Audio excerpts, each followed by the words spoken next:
हाँ जी, good evening. क्या पढ़ रहे थे कल अपने? क्या पढ़ा? विग्रह चतुर्थ पढ़ रहे थे ना। चलो बताओ, देख। चौहानों को अग्निवंशी कौन बताता है? चंद्रबरदाई का एक और नाम क्या था? उसकी बुक का नाम क्या है? और उस पुस्तक के अनुसार कौन से ऋषि कौन से पर्वत पर क्या कर रहे थे? यज्ञ के अग्निकुंड से कितने राजपूत वंश कौन कौन से? सबसे लास्ट में कौन आए थे? इस बात का समर्थन कौन कौन करते हैं? चौहानों को सूर्यवंशी कौन कौन बताता है? पृथ्वीराज विजय, हमीर महाकाव्य, हमीर रासो, विग्रह चतुर्थ का और गौरी शंकर चंद्रवंशी कौन कौन बताता है? उनको ब्राह्मण कौन कौन बताता है? बिजोलिया अभिलेख, चंद्रावती अभिलेख, कायम रासो। ये कायम रासो किसने लिखी? उनका एक और नाम क्या था? उनको विदेशी कौन कौन बताता है? विलियम क्रुक और विंसेंट स्मिथ। उनको इंद्र का वंशज कौन बताता है? उनका उत्पत्ति स्थल कौन सा था? ये कौन सी झील के आसपास का क्षेत्र है? इसकी राजधानी कौन सी थी, जिसे हम अब क्या कहते हैं? नागौर कहते हैं। अच्छा, चौहानों ने कहां कहां पे राज किया था? सांभर, अजमेर, रणथंभौर, नाडोल, जालोर, सिरोही, बूंदी और सांभर के चौहानों का संस्थापक कौन था? उसने स्थापना कब की? ऐसा हमें कौन सी पुस्तक से पता चलता है? प्रबंध कोश, जो कि किसने लिखी थी? उस कौन सी झील बनवाई थी? ऐसा कौन सा अभिलेख बताता है? पहला स्वतंत्र चौहान राजा कौन था? तो पहले ये किसके अधीन थे? बुआ किसके अधीन था? उसने इसको क्या उपाधि दी थी? लेकिन बाद में इसने उनकी अधीनता मानने से चंदन राज की रानी का नाम क्या था? आत्म प्रभा का एक और नाम क्या था? कौन सी झील में? कितने दीपक जलाकर किसकी पूजा करती? 108 युद्ध किसने जीते थे? वाकपति राज का बेटा कौन था? वो कहां चला गया था? अच्छा, आत्म प्रभा कौन सी क्रिया में निपुण थी? अच्छा, गजनी के राजा को मारवाड़ में किसने रोक लिया था? गोविंद थर्ड ने किसके साथ मिलकर रोका था? भीम फर्स्ट कहां का राजा था? कौन से वंश का राजा था? कौन सा मुस्लिम इतिहासकार ये सब जानकारियां देता है? गोविंद थर्ड की उपाधि क्या थी? वेरी घट। ऐसा कौन सी किताब में लिखा? पृथ्वीराज विजय के अंदर लिखा हुआ है। अच्छा, कौन सा जो चौहान राजा था उसकी मृत्यु इब्राहिम के खिलाफ लड़ते हुए हो गई थी? किसने साहबुद्दीन को हराया था? विगराज थर्ड। और किसने आपके बकुली शाह को हराया था? किसने अजमेर की स्थापना की थी? कब की थी उसने गजनी के राजाओं को हराया, इसलिए क्या लिखा हुआ है? गर्जन मतंगों को। किसको हराया था? गर्जन मतंगों को हराया था उसने। और उसने अपनी कौन सी रानी के नाम के सिक्के चलाए? सोमल देवी के नाम के कौन सी धातु के सिक्के थे? पार्श्वनाथ मंदिर में क्या भेंट करके आया था? उसने किसके शास्त्रार्थ की अध्यक्षता की थी? अंतिम समय में खुद क्या बन गया था और किसको राजा बना दिया था? अनुराज ने तुर्कों को हराकर वहां पर क्या बनाई? पुष्कर में कौन सा मंदिर बनाया? मालवा के कौन से राजा को हराया? किसको? नरवर्मन। और गुजरात के कौन से राजा को? जयसिंह सिद्धराज। कौन सी बेटी से शादी की? कौन से राजा से हार गया? कौन सी बेटी की शादी करनी पड़ी? कौन से दो जैन विद्वान उसके दरबार में थे? ये तो देवबौद्ध और धर्मघोष। उसने किसको भूमि अनुदान दिया था? नहीं बताया था? लिख लो, एक लाइन लिखो।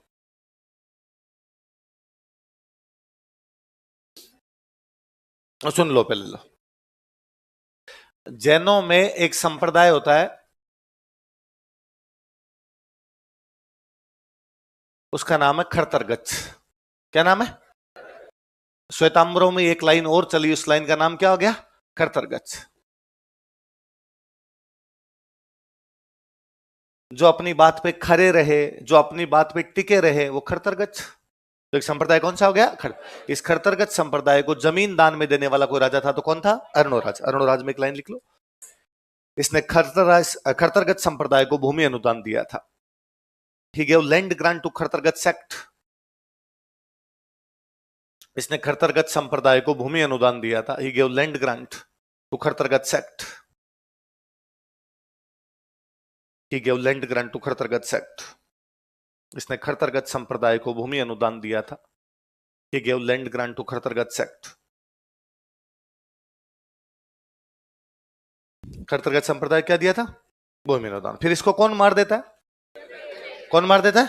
जगदेव मार देता है। जगदेव राजा बनता है तो उसको कौन हटा देता है? कौन हटा देता है?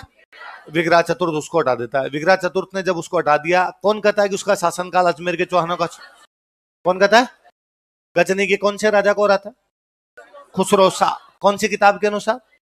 ललित विग्रहराज। गुजरात के कौन से राजा को हो रहा था? दिल्ली के कौन से वंश को? और तोमरों को क्या बना लेता है? कौन सा स्तंभ लगवाता है? अशोक के कौन से अभिलेख के नीचे?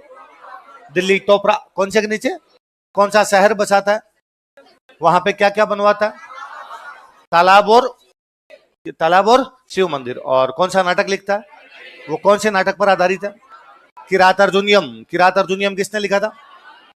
इतनी बातें पढ़ी, आगे पढ़े इसके। अच्छा एक लिखना और देखो, मैंने कहीं एक लिखा होगा कि गोविंद थर्ड ने गजनी के राजा को मारवाड़ पार नहीं करने लिखा ना। वो गजनी का राजा गजनवी है, तो वो गजनी बोलते, मेरे दिमाग में उस टाइम निकल ही गया। लिख लो गजनवी। गजनी का राजा लिखा ना, उसके क्वेश्चन लिख लो महमूद गजनवी, क्योंकि बड़ा राजा था तो इसका नाम याद रहे। ठीक है, गोविंद थर्ड में वो लाइन लिखी हुई ना, मेरे उस टाइम दिमाग में, अगर मैं बोलूं फिर वापस अपने को और बात लग गई।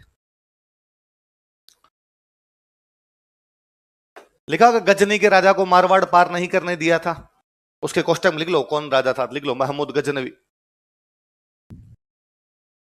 महमूद नाम था, गजनी का था, इसलिए साथ में क्या जुड़ गया? गजनवी। महमूद गजनवी। ताकि अब कोई वैसे पूछ ले, उल्टा पूछ ले कि महमूद गजनवी को मारवाड़ पार किसने नहीं करने दिया था? गोविंद थर्ड ने। गुजरात के कौन से राजा के साथ मिलकर? भीम फर्स्ट। भीम फर्स्ट कौन से वंश का है? और गोविंद थर्ड कौन से वंश का है? हाँ, जीण माता मंदिर। जीण माता पढ़ेंगे तब पढ़ेंगे, जीण माता तो आने दे है, पर नहीं पढ़ना ना, अभी जीण माता पढ़नी है। फिर जीण माता में क्या पढ़ेंगे, है ना? जीण माता भी तो पढ़नी पड़ेगी ना अपने को, तो हाँ जीण माता पढ़ेंगे तब पढ़ेंगे। अभी एक बात देवियां नहीं लेनी, अभी तो राजा की मार काट ही चलने दे, कौन किसको रोक रहा है। क्या लिखा है? हाँ, विग्राज के बारे में और पढ़ते हैं। देखो, अर्णोराज के दरबार में दो जैन विद्वान थे, एक का हमने नाम पढ़ा था धर्मबोध। हाँ, मास्क उतार के, मास्क उतार के बोल, आवाज आ जाएगी। तालाब, तालाब बनाए, डैम तो बहुत बाद में बनाया उसने। तालाब बनाया, तालाब पे डैम बना लिया बाद। मैं क्या कर रहा था, दो विद्वान उधर देवबोध और एक कौन था? धर्मघोष।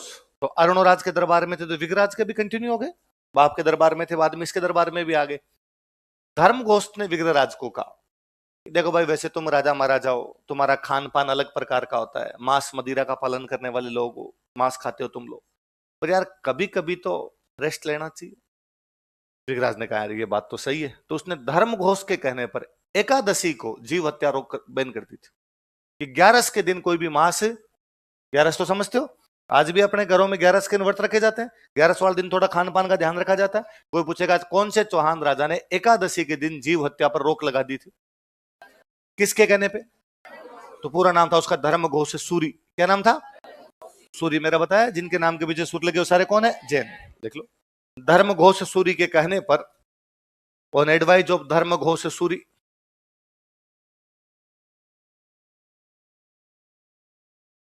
धर्मघोष सूरी के कहने पर, on advice of Dharmaghosh Suri,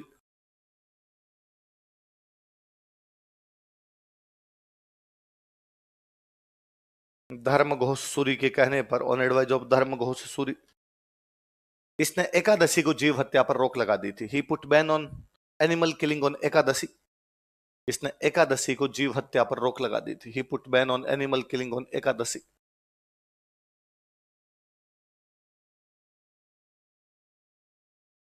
Ekadashi को जीव हत्या पर रोक लगा दी थी। He put ban on animal killing on Ekadashi. किस पर रोक लगा दी थी? जीव हत्या पर रोक। अब इससे भी ज्यादा याद करने वाली बात देखो, अजमेर में जो इनकी राजधानी थी, वहां पर एक संस्कृत का स्कूल बनवा था, इसका नाम था सरस्वती कंठाभरण। क्या नाम था? क्या है सरस्वती कंठाभरण? संस्कृत स्कूल। कहां बनाई गई? किसके द्वारा बनाई गई? किस नाम से बनाई गई? सरस्वती। एक संस्कृत की स्कूल बनाई थी इसने। इस स्कूल की जो दीवारें थी, उन दीवारों पर अपना नाटक लिखवाया। कौन सा? एक वो किताब और लिखवाई आपकी, ललित विग्रहराज। कौन सी? पढ़ा था हमने? मैं अभी बता दूंगा किसने लिखी, क्या लिखी, एक बार इतना याद रखना है कि संस्कृत पाठशाला जो थी उसकी दीवारों पर दो नाटकों की या दो पुस्तकों की पंक्तियां लिखी हुई थी। वो दो पुस्तकें कौन कौन सी थी? कौन कौन सी? एक तो हरि के लिए नहीं। आप कहीं नोट्स में किसी बुक में हरि को लिए नाम पढ़ लेंगे, प्लीज हरि के लिए नहीं बोलना है इसको। हरि का मतलब भगवान विष्णु है, अर्थ का अनर्थ हो जाता है। जब आप हरि के लिए बोलते हो इसका मतलब भगवान विष्णु का गेम, जब आप हर के लिए बोलते हो तो शिव जी का खेल। जबकि हम जानते हैं किरात अर्जुन नियम पर आधारित है, किरात शिव जी बन के आए थे, तो ये शिव जी की कहानी है। तो हरि के लिए नहीं बोलना, क्या बोलना है? तो शिव जी को तो बोलते हैं हर हर हर महादेव बोलते हैं, और भगवान विष्णु को क्या बोलते हैं? हरि। क्या बोलते हैं? इसलिए जब आप कहते हो हर प्रिया, क्या बोलते हो? मतलब माँ पार्वती। जब आप कहते हो हरि प्रिया मतलब लक्ष्मी, है ना? तो शब्द अलग अलग अर्थ देंगे, तो हर अलग होता है और हरि अलग होता है। तो कौन कौन से नाटक लिखवाए थे इसके अंदर बताओ? एक तो हर के लिए, और दूसरा कौन सा? लिखो। इसने अजमेर में सरस्वती कंठाभरण नामक संस्कृत पाठशाला की स्थापना की थी। He set up Sanskrit school named Saraswati Kanthabharana at Ajmer. इसने अजमेर में सरस्वती कंठाभरण नामक संस्कृत पाठशाला की स्थापना की थी। He set up Sanskrit school named Saraswati Kanthabharana at Ajmer. इसने अजमेर में सरस्वती कंठाभरण नामक संस्कृत पाठशाला की स्थापना की थी। He set up Sanskrit school named Saraswati Kanthabharana at Ajmer. इस पाठशाला की दीवारों पर on walls of this school, इस पाठशाला की दीवारों पर on walls of this school Harakeli तथा ललित विग्रहराज की पंक्तियां लिखी गई थी। Lines of Harakeli and Lalita Vigraharaja were engraved. Harakeli तथा ललित विग्रहराज की पंक्तियां लिखी गई थी। Lines of Harakeli and Lalita Vigraharaja were engraved. Harakeli तथा ललित विग्रहराज की पंक्तियां लिखी गई थी।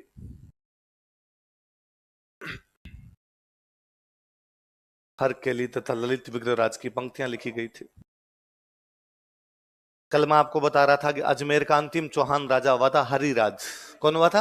और फिर मैंने कहा था हरिराज मर गया था और तुर्कों ने अजमेर पर क्या कर लिया? कब्जा। जिस तुर्क ने कब्जा किया था ना, उसका नाम था कुतुबुद्दीन ऐबक। क्या नाम था? अजमेर पे कब्जा करने वाला तुर्क कौन था? कुतुबुद्दीन ऐबक। अब कुतुबुद्दीन ऐबक को लगा कि यार अपने को एक नमाज पढ़ने के लिए मस्जिद चाहिए, तो क्या किया जाए? तो उसने इस संस्कृत पाठशाला को तोड़ा और इसको तोड़ के एक मस्जिद में बदल दिया। किसमें बदल दिया? उसने कहा भाई यहाँ पर हम नमाज वगैरह पढ़ लेंगे, इसको हम मस्जिद बना लेते हैं। तो संस्कृत पाठशाला को तोड़कर क्या बना दी गई? मस्जिद। तो कोई पूछेगी संस्कृत पाठशाला किसके द्वारा बनाई गई थी? विग्रहराज चतुर्थ। उसको तोड़ किसके द्वारा किया? कुतुबुद्दीन ऐबक। और तोड़कर क्या बना दी गई?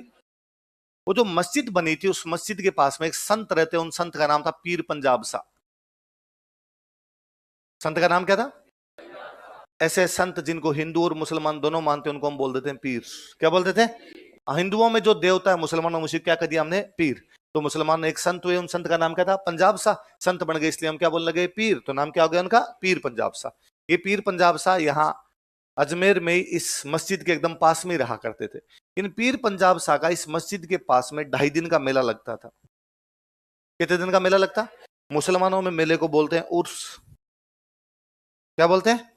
हिंदुओं के अंदर जो मेला है, मुस्लिमों में वही क्या हो जाता है? उर्स। तो अजमेर में एक संत हुए, उन संत का नाम क्या था? पीर पंजाब सा। उनका मेला कितने दिन तक लगता है? 2.5 दिन तक। किसके पास में? मस्जिद। जो मस्जिद पहले क्या हुआ करती थी? संस्कृत पाठशाला। तो फिर ये कौन सी मस्जिद है तो जिसके पास 2.5 दिन का मेला लगता है? 2.5 दिन का मेला वाली मस्जिद, इसलिए नाम पड़ गया 2.5 दिन का झोंपड़ा। क्या नाम पड़ गया? तो जिसको आप 2.5 दिन का झोंपड़ा कहते हो, वास्तव में वो एक मस्जिद है। मस्जिद से पहले वो क्या हुआ करती है? एक संस्कृत पाठशाला। 2.5 दिन का झोंपड़ा उसको इसलिए बोलते हैं क्योंकि उसके पास 2.5 दिन का क्या लगता था? मेला। मेले क्या बोलते हैं? उर्स। उर्स किसका? पीर पंजाब सा। किसका उर्स? पहले बड़ी सारी बात देखो। देखो कालांतर में, लाइन चेंज करके लिखना, कालांतर में लेटर ऑन कुतुबुद्दीन ऐबक ने इस पाठशाला को तोड़ दिया था। Qutbuddin Aibak demolished this school. Qutbuddin Aibak ने इस पाठशाला को तोड़ दिया था। Qutbuddin Aibak demolished this school.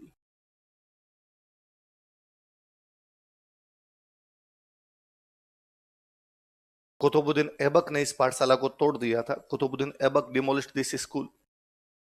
तथा इसे एक मस्जिद में बदल दिया था and changed it in a mosque. तथा इसे एक मस्जिद में बदल दिया था and changed it in a mosque.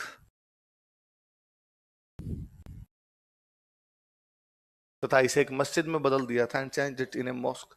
जिसे अढ़ाई दिन का झोंपड़ा कहा जाता है, विच इज नोन एज अढ़ाई दिन का झोंपड़ा, जिसे अढ़ाई दिन का झोंपड़ा कहा जाता है, विच इज नोन एज अढ़ाई दिन का झोंपड़ा।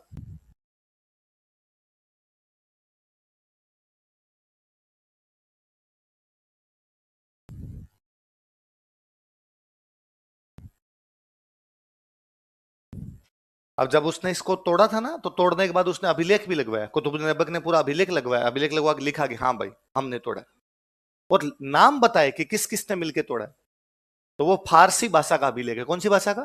क्योंकि मुसलमानों के आने के बाद भारत की भाषा कौन सी हो गई थी? फारसी। तो फारसी भाषा का अपना सबसे पुराना कोई अभिलेख है तो अजमेर वाला ही, क्योंकि तुर्कों का कब्जा उसी टाइम हुआ था, सबसे पहले कब्जा करने वाला वही था, तो फारसी भाषा का अभिलेख उनका ही मिलेगा, लिख लो। उसने यहां पर फारसी अभिलेख भी लगवाया था। He also installed a Persian inscription here. उसने किसने? कुतुबुद्दीन ऐबक ने। उसने यहां पर एक फारसी अभिलेख भी लगवाया था। He also installed in Persian inscription here.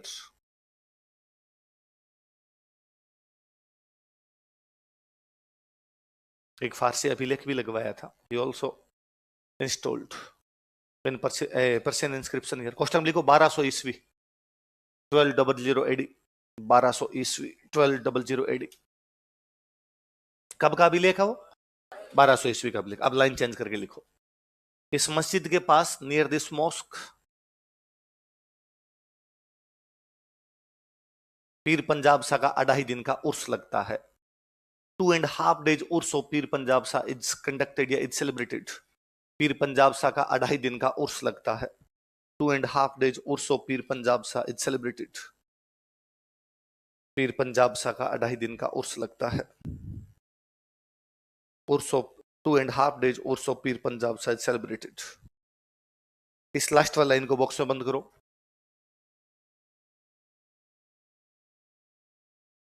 तो मुझे कुतुबुद्दीन ऐबक बेचारा बड़ा भला आदमी लगता है कि उसने तोड़ के बाकायदा लिखा कि हमने तोड़ी है भाई साहब, है ना, बता के जा रहे हैं फलान जी फलान जी फलान जी ने इतने दिन के अंदर तोड़ दी, पूरा टाइम बताया, कौन कौन लगा था, कितने बजे तोड़ने शुरू की थी, कब तक हमने तोड़ दी थी। अब कोई आपसे पूछे कि अढ़ाई दिन का झोंपड़ा क्या है? मस्जिद। क्या है? इससे पहले क्या थी? संस्कृत पाठशाला का नाम क्या था? सरस्वती कंठाभरण। किसने बनाई थी? दीवारों पर किस किस की लाइन लिखवाई? हरकेली और किस किस की? हरकेली और, ये देखो ये फैशन अपने अब तक है। आज भी कोई सरकारी स्कूल जाके देखिए, उसकी दीवारों पे दोहे लिखे हुए हैं, बड़ा भया तो क्या भयार, जैसे पेड़ खजूर, पंछी को छाया नहीं फल लागे, लिखे हुए होते हैं, है ना। चिड़ी चोंच भर ले गई नदी ने घटियो नीर, दान किए धन ना घटेर कह गए दास, रहमन धागा प्रेम कार मत तोड़ो, टूटे से फिर जुड़े नहीं जुड़े, ऐसे दोहे लिखे होते हैं। तो ये पहले भी अपने की पंक्तियां लिखवाते थे, पहले संस्कृत के नाटक वगैरह जो होते उनकी पंक्तियां लिखवाते। अब अपने को संस्कृत तो आती नहीं, तो जो आती है उसकी लिखवा ली जाए। लिखो दरबारी विद्वान, कोर्ट स्कॉलर्स।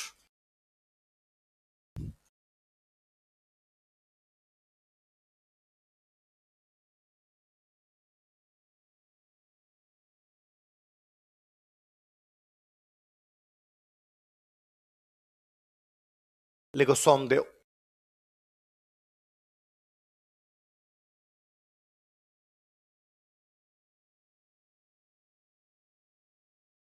और सोमदेव की बुक का नाम है ललित विग्रहराज। इस बार प्री में क्वेश्चन था, स्टार लगा लो।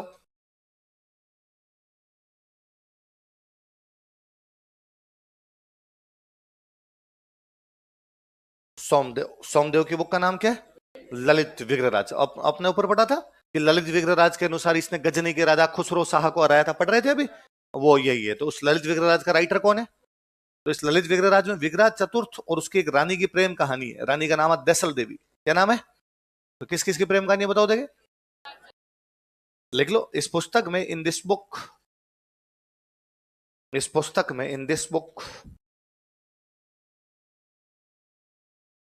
इस पुस्तक में इन दिस बुक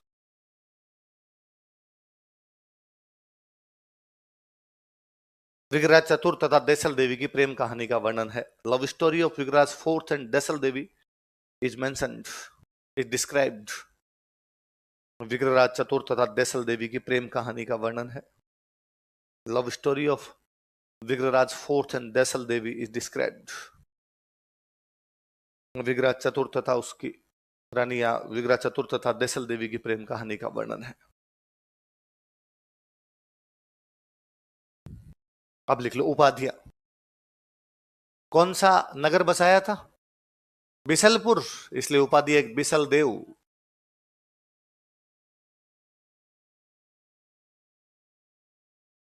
क्या उपाधि है? बिसल। इसके दरबार में कवि रहते थे, इसलिए कि उपाधि है कवि बंधु, फ्रेंड ऑफ पोइट्स। वो कवियों का बंधु था। दोनों लिख लेना आपने, इंग्लिश वाले ना, कवि बंधु भी लिखना और ये फ्रेंड ऑफ पोइट्स भी लिख लेना। कई बार कोई ट्रांसलेशन कर देता है उसका। फिर क्या क्या उपाधि बताओ देखे। दो बिसल, एक तो बिसल देव और दूसरी कौन सी? कवि बंधु। ये कवि बंधु जो इसकी उपाधि है ना, ये उसी बुक में लिखी हुई है, पृथ्वीराज विजय में। किसमें लिखी हुई है? जिस पृथ्वीराज विजय में गोविंद थर्ड की क्या उपाधि है? वेरी घट। विग्रह चतुर्थ की उपाधि क्या है? कवि बंधु। उसमें लिखा हुआ है जिस दिन विग्रह चतुर्थ की मृत्यु हुई, कवि अनाथ हो गए थे। कवियों का भाई अब कोई भी बचा नहीं था, कवियों का अब दोस्त बचा नहीं था, तो कवियों का बंधु है, इसका मतलब कवियों को अपने दरबार में रखने वाला है। तो कोष्टक में लिखो विग्रहराज, सॉरी, पृथ्वीराज विजय के अनुसार, अकॉर्डिंग टू पृथ्वीराज विजय। कोई पूछे कवि बंधु उपाधि किसके अनुसार है, कौन सी पुस्तक में दी गई, तो कौन सी पुस्तक में? पृथ्वीराज विजय।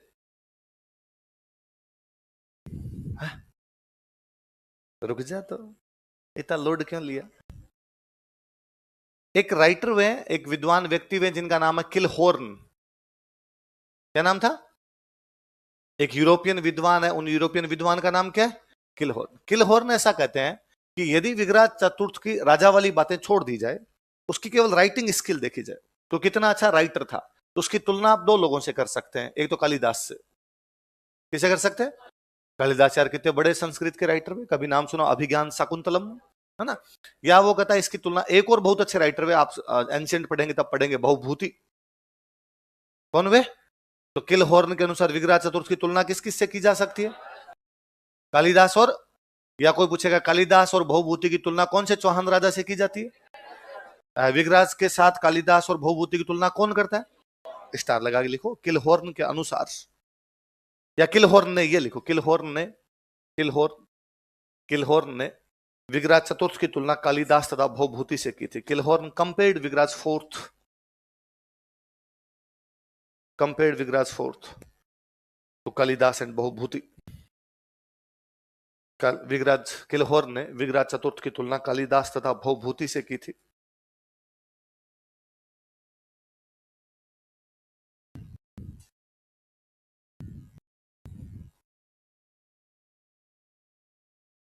तुलना किससे की थी? कंपेयर्ड विग्रह फोर्थ टू कालिदास एंड बहुभूति। तो कालिदास और बहुभूति के साथ विग्रह की तुलना कौन करता है? किलहॉर्न। कौन करता है? विग्रह चतुर्थ के मरने के काफी वर्षों बाद, इसके दरबार में नहीं, इसके मरने के भी काफी वर्षों बाद, अपने राजस्थान में एक राइटर हुए जिन राइटर का नाम था नरपति नालह। क्या नाम था राइटर का? क्या नाम बताओ देखे। नरपति नालह नाम करके राइटर, इसके दरबार में नहीं थे, बहुत साल बाद में एक राइटर हुए नरपति नालह, जिन्होंने इसके ऊपर एक बुक लिखी। उस बुक का नाम है बिसल देव रासो। क्या नाम है? इसकी उपाधि बिसल देव थी, इसलिए बुक का नाम क्या हो गया? मैंने कहा था रासो मतलब साहित्य। पृथ्वीराज पे लिखो तो पृथ्वीराज रासो, हमीर पे लिखो तो अमीर रासो, प्रताप पे लिखो तो प्रताप रासो, और बिसल देव पे लिखो तो बिसल देव रासो। इस बिसल देव राज में विग्रहराज और इसकी एक और कोई रानी की प्रेम कहानी, उसका नाम था राजमती। क्या नाम था? तो किस किस की प्रेम कहानी है? विग्रह चतुर्थ और राजमती। ये जो बुक है आपकी बिसल देव रासो, ये वास्तव में गोडवाड़ी भाषा में लिखी हुई है। कौन सी भाषा में लिखी हुई है? गोडवाड़ी भाषा के अंदर लिखी हुई है। गोडवाड़ी वास्तव में अपने पाली से लेकर जालोर के बीच में बोली जाती है। कहां से कहां के बीच? पाली से जालोर वाला जो इलाका है, इसके बीच का जो क्षेत्र है उसको बोलते हैं गोडवाड़। क्या बोलते हैं? तो गोडवाड़ की जो भाषा थी वो कौन सी होगी? कौन सी होगी? गोडवाड़ी। तो नरपति नालय की बुक का नाम? किस किस की प्रेम कहानी है? विग्रह चतुर्थ और राजमती की। कौन सी भाषा में? गोडवाड़ी। कहां बोली जाती? पाली और जालोर। लिख लो, नीचे अलग से लिखना, फिर अपने बॉक्स को बंद कर लेंगे। नरपति नालय ने गोडवाड़ी भाषा में बिसलदेव रासो लिखी थी। नरपति नालय wrote बिसलदेव रासो इन गोडवाड़ी लैंग्वेज। नरपति नालय ने गोडवाड़ी भाषा में बिसलदेव रासो लिखी थी। नरपति नालह wrote Bisaldev Raso in Godwadi language.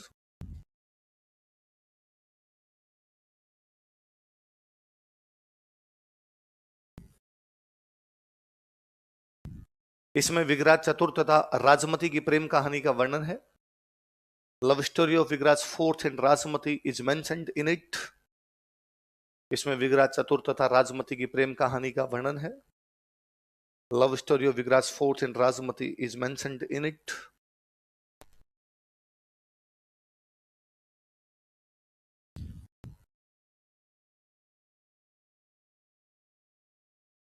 Godwadi Pali तथा जालोर में बोली जाती है. नीचे अलग से एक लाइन लिख लो ताकि इसके बारे में भी जानकारी मिल जाए. गोडवाड़ी पाली तथा जालोर में बोली जाती है. Godwari is spoken in Pali and Jalore. Godwari Pali तथा जालोर में बोली जाती है.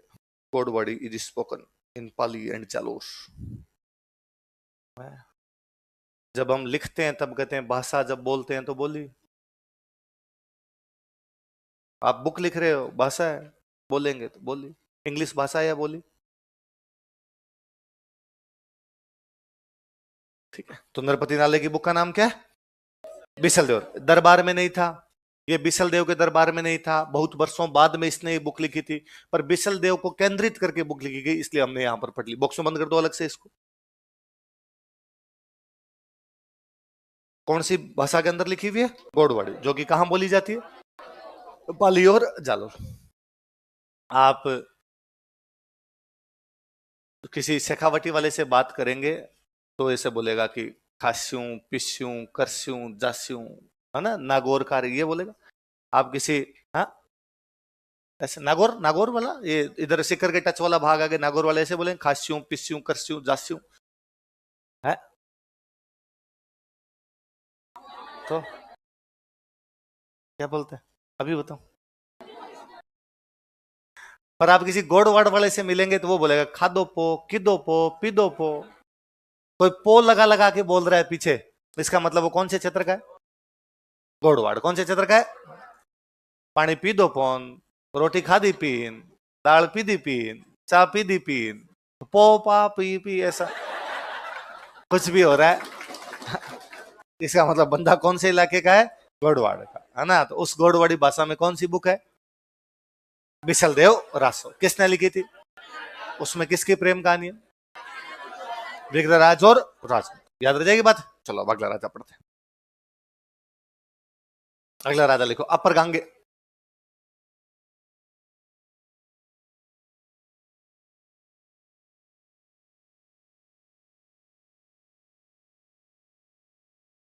अपर गांगे. कल मैंने बता दिया था ना कौन किसका बेटा है. कल मैंने लिखवाया था एक पूरा अपर गांगे. तो अपर गांगे के बाद में कौन बनता है? पृथ्वीराज सेकंड. तो इसको हटा के बनता है. लिख लो पृथ्वीराज सेकंड ने इसे हटा दिया था. Prithviraj second deposed him. Prithviraj second ने इसे हटा दिया था. Prithviraj second deposed him.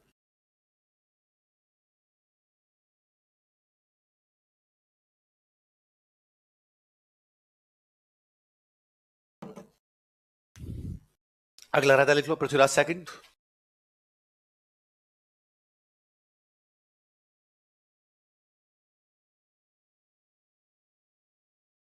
क्या है?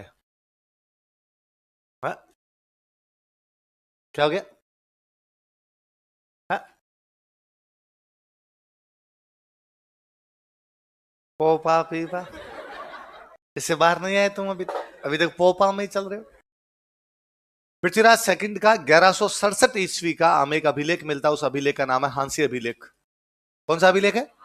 मुझे लगता है आपके थोड़ा बहुत कुछ दिमाग में आया होगा. हांसी अभिलेख में चौहानों को क्या बताया गया? जिस हांसी अभिलेख में चौहानों को चंद्रवंशी बताया गया, कौन से राजा से संबंधित है? कब का है? उस अभिलेख में लिखा हुआ कि इसने हांसी में एक महल बनवाया था. हांसी में क्या बनवाया? इसका मतलब हांसी वाला इलाका इन्होंने जीत लिया. हम कल ही पढ़ रहे थे विग्रहराज दिल्ली तक जीत गया. दिल्ली तक जीत गया तो हांसी तो हरियाणा में ऑब्वियसली इन्होंने जीत लिया होगा. अब हांसी जीता तो इसका प्रबंध भी करना पड़ेगा. तो इसने अपने मामा जी की पोस्टिंग कर दी यहाँ पर. और इसके मामा जी का नाम था गोहिल किलहण. मामा जी का नाम क्या था? गोहिल किलहण. गोहिल वंश का रहा होगा, किलहण उसका क्या रहा होगा नाम. मैंने बताया था राजस्थानी में सरनेम पहले लिखते नाम बाद में लिखते. बिट्ठू सुजा, मूणोत नैण सिंह, मूर्णोत सरनेम है, नैन्सी उसका नाम है, बिट्ठू सरनेम है, सुजा उसका नाम है, गोहिल सरनेम है, किल्हण उसका किसका मामा है? पृथ्वीराज सेकंड। किसका मामा है? पृथ्वीराज सेकंड। इसकी पोस्टिंग कहां पर की गई? हांसी। हांसी में क्या बनाया गया? महल। ऐसा हमें कौन बताता है? हांसी अभिलेख कब का है? 1167 ईस्वी के हांसी अभिलेख के अनुसार, according to Hansi inscription of 1167 AD. 1167 ईस्वी के हांसी अभिलेख के अनुसार, according to Hansi inscription of 1167 AD. 1167 ईस्वी के हांसी अभिलेख के अनुसार, according to Hansi inscription of 1167 AD, इसने हांसी में एक महल का निर्माण करवाया था। He built a palace at Hansi. इसने किसने? इसने हांसी में एक महल का निर्माण करवाया था। He built a palace at Hansi. तथा यहां अपने मामा गोहिल किल्हण की नियुक्ति की थी। And appointed his uncle Gohil Kilhan here. तथा यहां अपने मामा गोहिल किल्हण की नियुक्ति की थी। And appointed his uncle Gohil Kilhan here.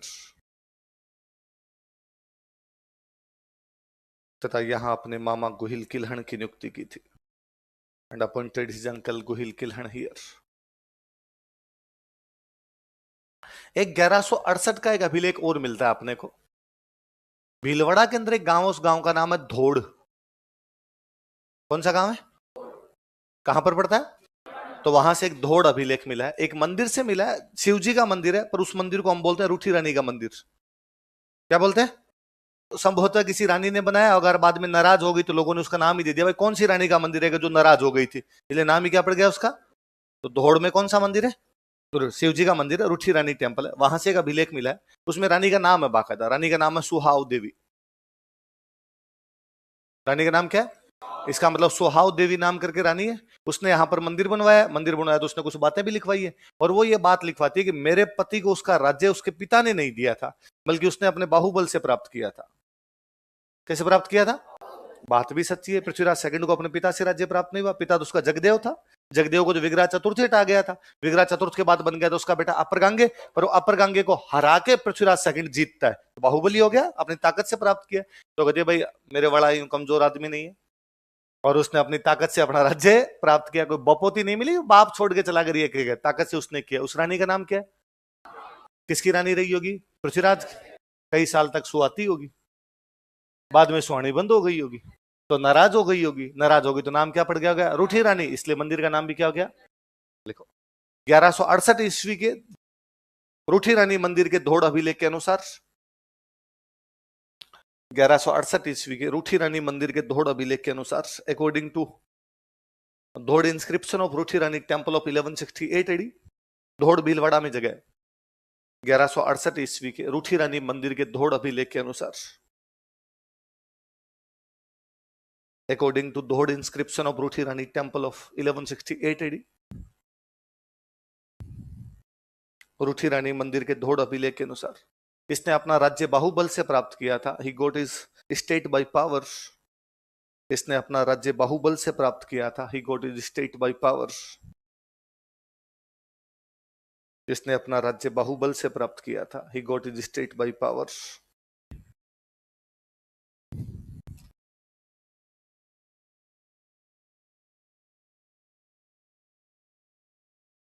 लिख लो, इसी में कंटिन्यू करो। यह अभिलेख सुहाव देवी नामक रानी की जानकारी देता है। This inscription also provides information about queen named Suhav Devi.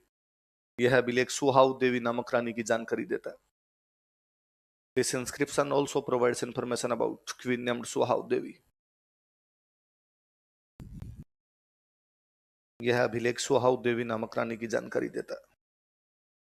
This inscription also provides information about queen named Suhav Devi. कौन सी रानी की जानकारी देता है? भीलवाड़ा में एक जगह और पड़ती है अपने मेनाल। कौन सी जगह? मेनाल के अंदर पृथ्वीराज ने एक शिवजी का मंदिर बनवाया था, उसका नाम है सुहेश्वर। क्या नाम है? मेरा बताया हुआ है, जिनमें पीछे स्वर लगे वो सारे मंदिर किसके? सुहाव देवी के नाम पर बना, इसलिए नाम क्या? तो ये क्वेश्चन पूछा हुआ है, सब इंस्पेक्टर के एग्जाम का क्वेश्चन था। मेनाल में सुहेश्वर मंदिर की स्थापना कौन से चौहान राजा ने की थी? पृथ्वीराज। लाइन चेंज करके लिखो। इसने मेनाल में सुहेश्वर मंदिर की स्थापना की थी। He build Suheshwar temple at Menal. इसने मेनाल में सुहेश्वर मंदिर की स्थापना की थी। He build Suheshwar temple at Menal.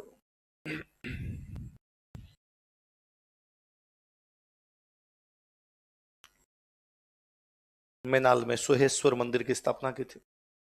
He build Suheshwar temple at Menal. Star लगा लेना, सवाल पूछा हुआ सवाल है, दोबारा कोई पूछ लेगा। सुहेश्वर क्यों, तो रानी का नाम क्या रहा होगा? सुहाव देवी। सुहाव देवी का नाम कौन से अभिलेख में मिलता है? धोड़ अभिलेख। धोड़ अभिलेख हमें कौन से मंदिर से प्राप्त होता है? रूठी रानी मंदिर। उस अभिलेख के अनुसार इसने अपना राज्य कैसे प्राप्त किया था?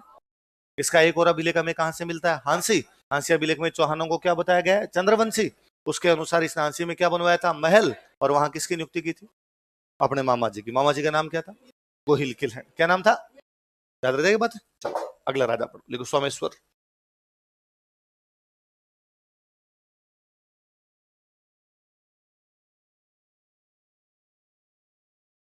आगे ना विजय सियाग सर आपको राजस्थान की ज्योग्राफी पढ़ाएंगे, तब बताएंगे कि मेनाल में 3 नदियां मिलती है। त्रिवेणी संगम क्या है? मेनाल क्या है? त्रिवेणी।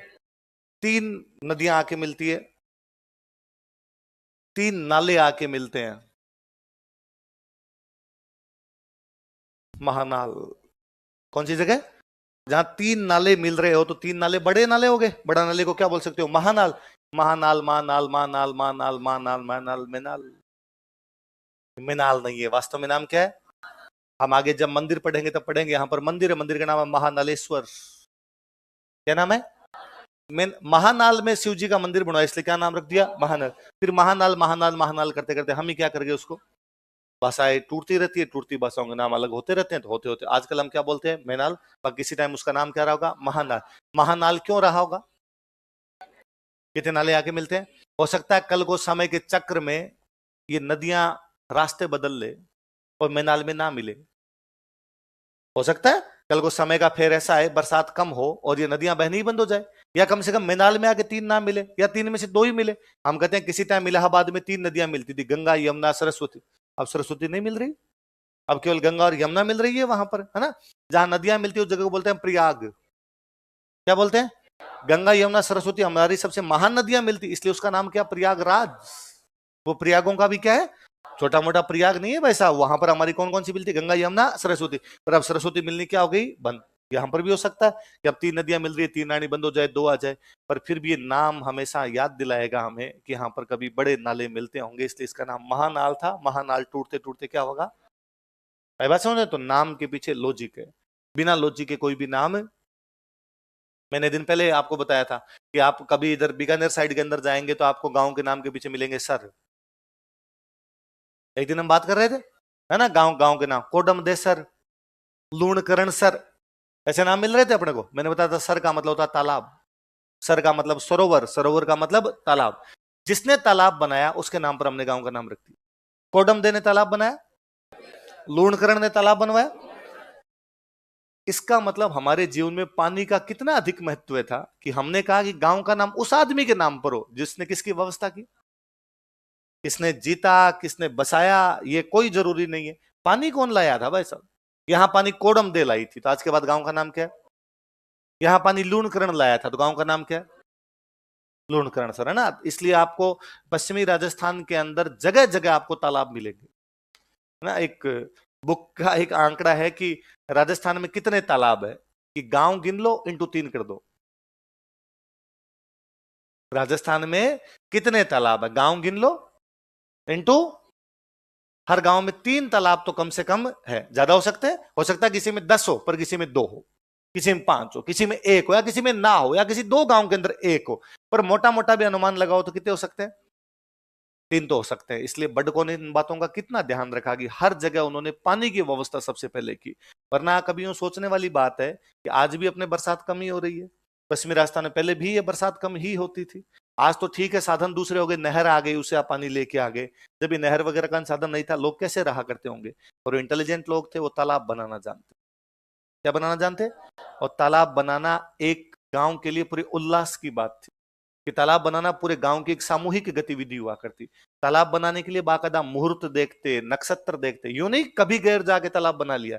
उन्होंने देखा, उन्होंने कहा सोमवार, बुधवार, बृहस्पतिवार, शुक्रवार को तालाब बनाएंगे। कौन कौन से वार? मंगल छोड़ दो, सोम बुध बृहस्पति शुक्र, इनको बनाएंगे। इसके अलावा किसी वार को उस दिन चौथ, नम और चतुर्दशी नहीं होनी चाहिए। चतुर्थी नहीं होनी चाहिए, नवमी नहीं होनी चाहिए और चतुर्दशी नहीं। वार कौन से होने चाहिए? सोमवार, बुधवार, बृहस्पतिवार, शुक्रवार। कौन सी तिथियां नहीं होनी चाहिए? चतुर्थी, नवमी, चौदस। ये कम से कम 3 तो होनी नहीं। हम नक्षत्र देखेंगे, कौन से नक्षत्र में बनाएंगे? हस्त नक्षत्र में, अनुराधा नक्षत्र में, उत्तरा नक्षत्र में, मृगशिरा नक्षत्र में, शतभिषा नक्षत्र में, मघा नक्षत्र में, रोहिणी नक्षत्र में, पुष्य नक्षत्र में। इन 8 नक्षत्रों के अंदर ही बनाएंगे, बाकी के अंदर नहीं बनाएंगे। हम देखेंगे गुरु और बुध प्रबल होने चाहिए। हमने लग्न देखा, मुहूर्त देखा, वार देखा, तिथियां देखी, उसके बाद बनाया। ऐसे नहीं कि एक गैर उसने कहा खोद लो और खड़ा। इसलिए घर पे भी यदि पानी के टैंक रखे जाएं तो घर वालों को कहना कि कौन सी तिथियों को रखे जाएं, कौन से वार को रखे जाएं? सोमवार, बुधवार, बृहस्पतिवार। क्या नहीं होनी चाहिए? चौथ, नम। नक्षत्र तो अपने से नहीं देखे जाए, पर वार और ये तो देख सकते हैं। भाई मैं कह दूं उत्तरा देखना, तुम हस्त देखना, तुम रोहिणी, मघा, मृगशिरा, शतभिषा और पुष्य देखना, तो वो तो चलो अपने बस की बात नहीं हो, पर ये तो देखा जा सकता है। तो आज के बाद घर में जब भी पानी का कुंड बनाया जाए, तब घर वालों का ना कुंड किस दिन बने? सोमवार, बुधवार, बृहस्पतिवार, शुक्रवार। कौन सी तिथियां ना हो? चतुर्थी ना हो, नवमी ना हो। घर बनाना हो तो किस दिन बनाया जाए? शनिवार। कब बनाया जाए? दुकान खोलनी हो तो कब की जाए?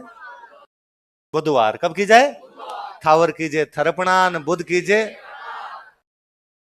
अपना भविष्य उज्जवल है। जब कभी बच्चों ने कह दिया कि मास्टर अच्छा नहीं पढ़ा था, अपने भाई साहब पंडित जी बनेंगे, अपने मुहूर्त तो बताएंगे लोगों को, जुगाड़ तो कर ही लेंगे कहीं ना कहीं से। क्या लिखा है? सोमेश्वर है ना, अगला राज्य सोमेश्वर। कल देखो वो कल वाला याद करो आप। कांचन देवी का जो बेटा वो कौन है? सोमेश्वर। कांचन देवी कहां की राजकुमारी थी? गुजरात। इसलिए सोमेश्वर का बचपन कहां बीता? मैंने बताया था, जगदेव ने जब अर्णोराज को मार दिया था तो कांचन देवी सोमेश्वर को लेकर कहां चली गई थी? गुजरात। देखो इसका बचपन गुजरात में बीता था। अब याद रहेगा गुजरात में क्यों बीता? मैं लिखवा नहीं रहा। इसका बचपन गुजरात में बीता था। He spent his childhood at Gujarat. इसका बचपन गुजरात में बीता था। He spent his childhood at Gujarat.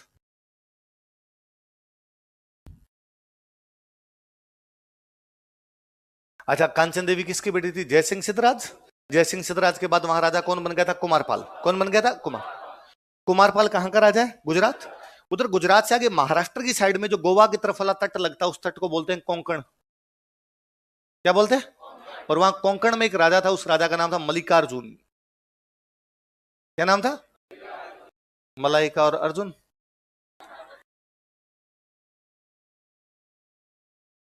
Mallikarjun. इसकी कुमारपाल चालुक्य के साथ बनती नहीं थी। अच्छा, सोमेश्वर गुजरात वालों का भांजा हो गया, ननियाल है तो भांजा हो गया, मामा जी हो गए वो। तो कुमारपाल चालुक्य ने अपने भांजे सोमेश्वर को आगे, सोमेश्वर ये कोंकण का राजा जो मल्लिकार्जुन है, इसकी अपने साथ बनती नहीं। देख थोड़ा, सोमेश्वर गया और सोमेश्वर जाके मार दिया। तो ये कुमारपाल चालुक्य के एक शत्रु को हरा कर आता है। कौन से शत्रु को? मल्लिकार्जुन कहां का राजा? लिख लो। इसने कुमारपाल चालुक्य के शत्रु कोंकण के राजा मल्लिकार्जुन को हराया था। He defeated Konkan's king Mallikarjun, enemy of Kumarpal Chalukya. इसने कुमारपाल चालुक्य के शत्रु कोंकण के राजा मल्लिकार्जुन को हराया था। He defeated Konkan's king Mallikarjun, enemy of Kumarpal Chalukya.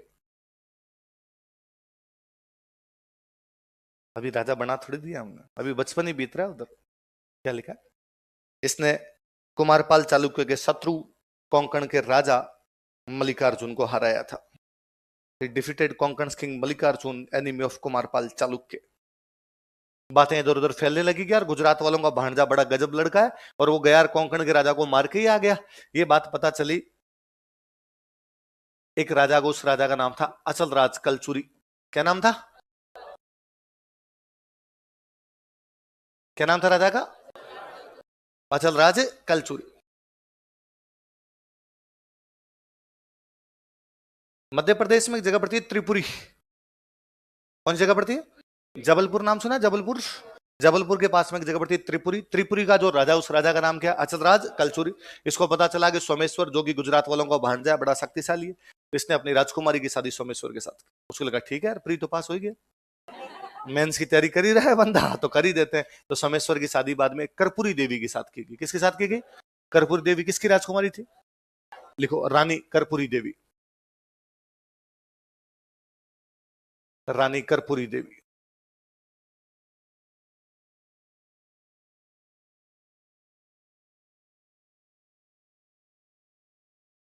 Queen बराबर लिख लो कर्पूरी देवी, कोष्टक में लिख लो अचल राज कलचुरी की राजकुमारी, प्रिंसेस ऑफ अचल राज कलचुरी, कर्पूरी देवी की कोष्टक रानी बराबर लिखो कर्पूरी देवी, फिर कोष्टक में लिखो अचल राज कलचुरी की राजकुमारी, प्रिंसेस ऑफ अचल राज कलचुरी। कर्पूरी देवी का नाम याद रखना, आगे काम आएगा अपने नाम ही। तो सोमेश्वर की रानी का नाम क्या था? कर्पूरी देवी। किसकी राजकुमारी है वो? ये गुजरात में बैठा बैठा ये सब चल रहा है। इधर आपके अजमेर का राजा बनाओ पृथ्वीराज सेकंड। पृथ्वीराज सेकंड मर गया, पृथ्वीराज सेकंड मरा तो उसके कोई औलाद नहीं, तो अजमेर वालों को लगा अब राजा किसको बनाया जाए। तो अजमेर वालों ने कहा भाई अरुणोराज के दो रानियां थी, एक थी सुधवा और एक थी कांचन देवी।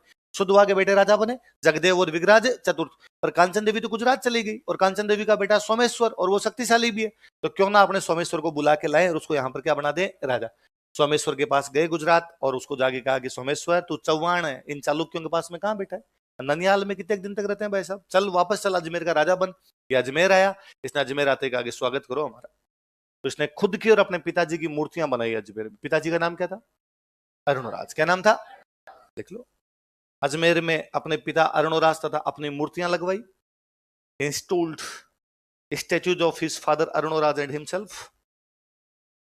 अजमेर में अपने पिता अरुणराज व अपनी मूर्तियां लगवाई, he installed statues of his father Arunraj and himself.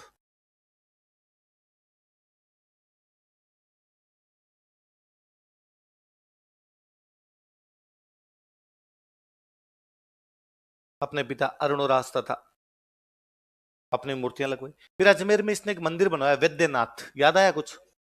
पहले कहां पढ़ा हमने वैद्यनाथ मंदिर? मेवाड़ में। मेवाड़ में कौन सा राजा? संग्राम सिंह सेकंड। उसने कहां बनवाया था? सिसारमा। किसका मंदिर है?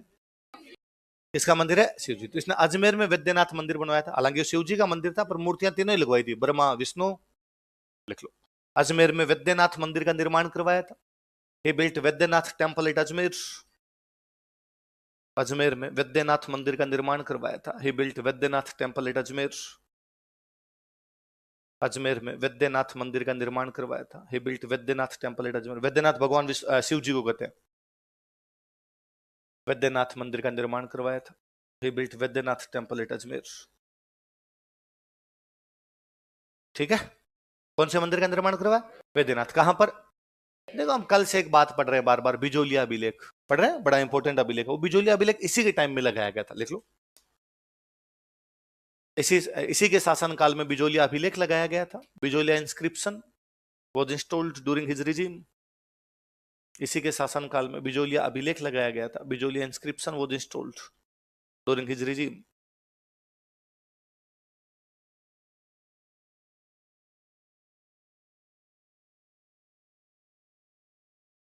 अब ये क्या चीज है बिजोलिया? हेडिंग डालो, बिजोलिया अभिलेख पढ़ेंगे अपने।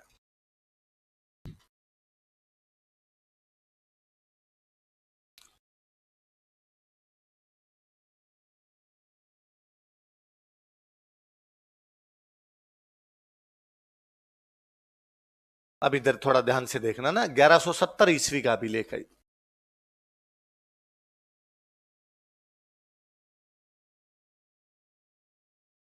बिजोलिया भीलवाड़ा के अंदर जगह पड़ती है।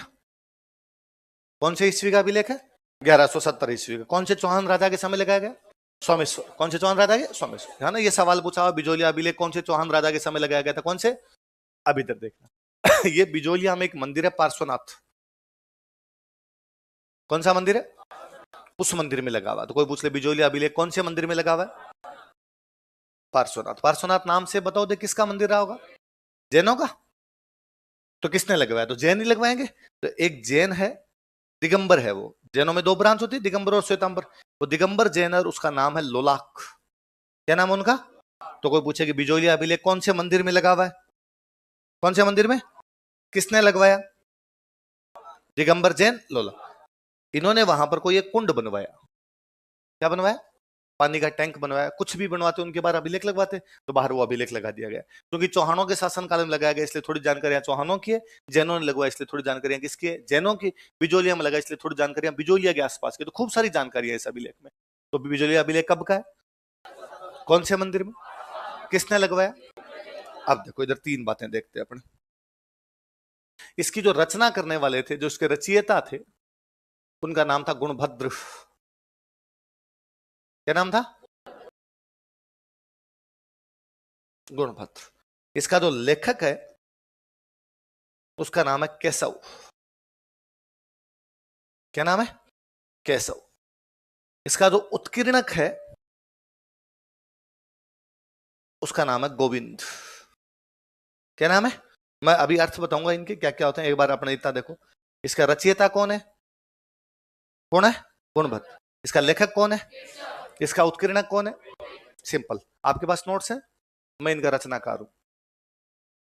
मैं क्या हूं इनका? तुम इनके लेखक हो। बोल मैं रहा हूं, दिमाग में तो मेरे, लिख तुम रहे हो, तो मैं इनका क्या हूं? रचयिता। तुम इनके क्या हो? तुम घर जाओ और तुम्हारा छोटा भाई जो कुछ लिखा हुआ है इसको दीवार पे खोद दे, वो उत्कीर्णक है। उत्कीर्ण का मतलब होता है खोदना। उत्कीर्ण का मतलब उस अभिलेख पे जो कुछ लिखा हुआ है वो दिमाग में किसके है? गुणभद्र। कागज पे लिख कौन रहा होगा? केशव। उस भाटे पे कौन खोद रहा है? आई बात समझो। और मैं सिंपल सा उदाहरण देता हूं। नॉर्मली पूछा जाता है कि महाभारत की रचना किसने की? हम कहते हैं वेद व्यास। किसने की? पूछे महाभारत लिखी किसने? गणेश जी। किसने लिखी? इसका मतलब गणेश जी महाराज की राइटिंग अच्छी है। वेद व्यास जी ने कहा होगा गणेश भाई बैठ, मैं बोल रहा हूं और तू, इसलिए जिनकी राइटिंग खराब है बुधवार का व्रत रखें। गणेश जी महाराज का दिन कौन सा? बुधवार। सबसे अच्छी राइटिंग किसकी? तो गणेश जी को राजी करना हो तो कौन सा व्रत किया जाए? बुधवार का व्रत किया जाए। तो महाभारत की रचना किसने की? लिखी किसने?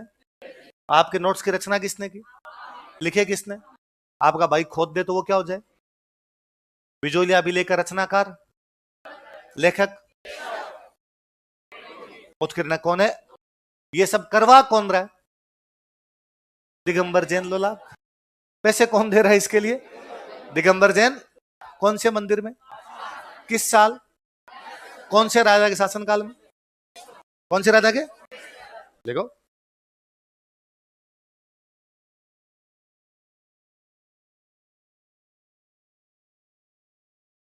दिगंबर जैन लोलाक ने पार्श्वनाथ मंदिर में यह अभिलेख लगवाया था। Digambar Jain Lolak installed this inscription in Parshvanath temple. Digambar Jain Lolak ने पार्श्वनाथ मंदिर में यह अभिलेख लगवाया था। Digambar Jain Lolak installed this inscription in Parshvanath temple.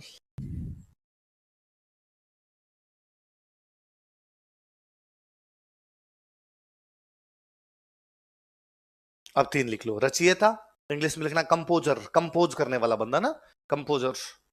रचयिता या रचनाकार लिख लो। रचयिता गुणभद्र, लेखक राइटर केशव, उत्कीर्णक एनग्रेवर गोविंद।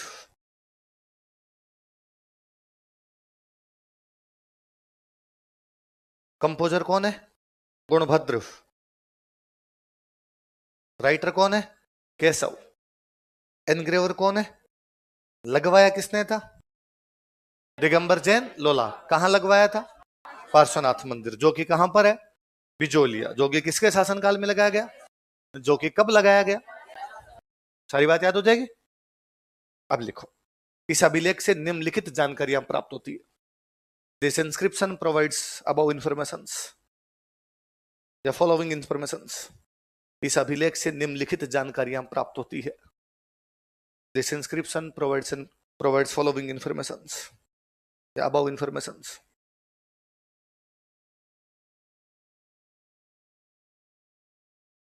डैश लगा देना, नीचे डॉट डॉट डॉट डॉट लगा के अपने अलग अलग लिख लेंगे। एक जानकारी तो यही है जो हम कल पढ़ रहे थे कि चौहान वत्स गोत्रीय ब्राह्मण है। बताया था चौहानों को ब्राह्मण बताने वाला अभिलेख कौन सा है? तो कौन सा है? तो लिखो, पहला पॉइंट लगा के लिखो, चौहान वत्स गोत्रीय ब्राह्मण है। चौहान सार ब्राह्मण और वत्स गोत्र।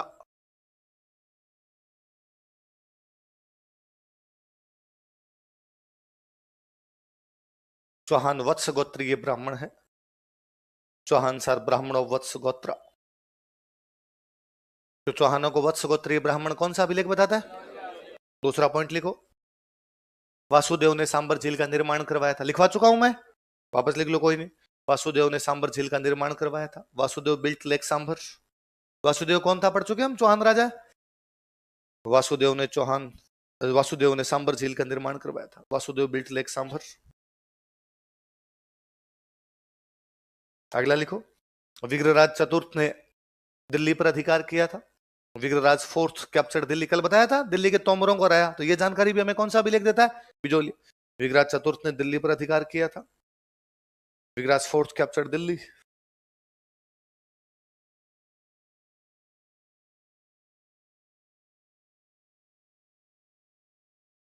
कौन से राजा के टाइम का है? सोमेश्वर। तो इस अभिलेख में लिखा हुआ है सोमेश्वर ने गांव को एक मंदिर दान में दिया था। मंदिर को एक गांव दान में दिया था। गांव का नाम था रेवणा। क्या नाम था? है ना, मंदिरों को गांव दान में दे देते। गांव दान में देने का मतलब है आज के बाद इस गांव से जितना भी रेवेन्यू आएगा वो राजा नहीं लेगा। कौन लेगा? मंदिर के लिए खर्चा चाहिए, पुजारी जी के लिए चाहिए, पूजा के लिए चाहिए, कोई भोग लगाने के लिए चाहिए, वो सारे रुपए यहाँ रेवेन्यू से ले लेना। कौन से गांव का रेवेन्यू? किसने दिया? कौन से मंदिर को?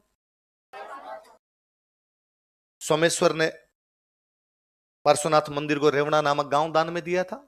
Someshwar donated village named Revana to Parshvanath temple. Someshwar ने पार्श्वनाथ मंदिर को रेवणा नामक गांव दान में दिया था। Someshwar donated village named Revana to Parshvanath temple.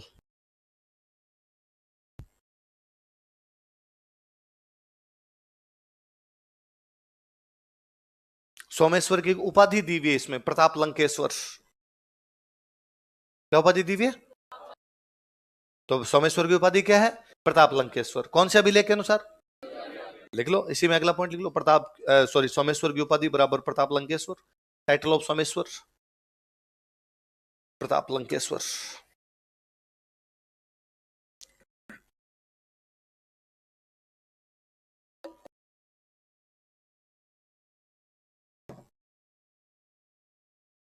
इससे भी काम की बात बताता हूं, देखो क्वेश्चन आने वाला सा। मैंने ऊपर बताया कि पार्श्वनाथ मंदिर को एक गांव दान में दिया था। गांव का नाम क्या बताया? रेवण। मैंने अभी बताया आपको कि मंदिरों को गांव दान में देते थे, है ना, सब जगह आपको। मतलब अभी भी है ना, आपको गांव के अंदर अपना जो पुराने मंदिर बने हुए, पुराने मंदिर बने, उनके आसपास की जमीन खाली है। कोई पूछ लेगी ये जमीन के मिंदर की है, ये जमीन क्या है? किसी ने तो दी होगी, सेठ ने दी होगी, किसी बड़े चौधरी ने दी होगी, किसी सामंत ने दी होगी, किसी राजा ने दी होगी, किसी ने तो गांव को जमीन, मंदिर को जमीन दान में दी होगी। ऐसी जमीनें जो मंदिर को दान में दी जाती थी, उन जमीनों को बोलते डोली। क्या बोलते? क्या बोलते? है ना, तो हिंदी में लिखने को हम डोहली लिख देते हैं इसको। बाकी एग्जैक्टली आपने राजस्थानी में क्या होता है? होता क्या है, राजस्थानी में है नहीं बोलते। यदि किन्हीं बीच में है आता तो उस है को खा जाते हैं। लिखते टाइम भी है लिखते नहीं है, ये एफस्ट्रोपी लगा देते हैं, ऊपर एक कोमा लगा के छोड़ दे। जैसे मैंने कभी पहले ही बताया होगा आपको कि हम कभी नहीं बोलते मेहंदी, है ना। आप कभी सुना मम्मी ने आपको आज मैंने हाथों में मेहंदी लगाई है? मेहंदी क्या बोलते हैं? आप कभी नहीं सुनेंगे मम्मी से कि मम्मी ने कहा कि वह पीहर जाएगी, पीर है खा जाते हैं। मैंने दिन आपको पहले बताया था कि हम कभी नहीं बोलते कि पहला, पहला, पहलो, दूसरो बोलते हैं अपने, है ना। आप कभी नहीं कहते कि पापा शहर गए हैं, शेर। तो शेर, मेहंदी, पीर, वैसे वैसे क्या हो गया? डोली। पर हिंदी में लिखते हैं आजकल, तब अपने क्या लिख लेते हैं? तो मंदिरों को जो गांव दान में दिए जाते हैं उनको क्या बोलते हैं? या मंदिरों का भूमि अनुदान, मंदिरों का लैंड ग्रांट क्या कहलाता है? आपको सिंपल क्वेश्चन पूछेगा, अभिलेख भूल जाइए, सिंपल पूछे मंदिरों को दान में दी जाने वाली भूमि क्या कहलाती थी? या कोई पूछेगा डोहड़ी क्या होता है?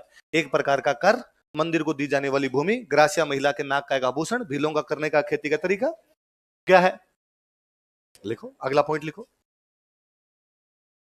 मंदिरों के भूमि अनुदान डोहली कहलाते हैं। Land grant of temples is known as Dohli. मंदिरों के भूमि अनुदान डोहली कहलाते हैं। हाँ, क्या मतलब हुआ? लंकेश्वर मतलब उसके समान प्रतापी। लिखो, क्या लिखा है? मंदिरों के भूमि अनुदान डोहली कहलाते हैं। Land grant of temples, land grant of temple is known as Dohli. ये याद रखना ना, ये क्वेश्चन अच्छा है, पूछा जाने वाला है। इसके अंदर एक तो जैनों के मंदिरों की जानकारी है, एक शिव जी के मंदिरों की जानकारी है। तो कौन कौन से तीर्थों की जानकारी है? जैन और शिव।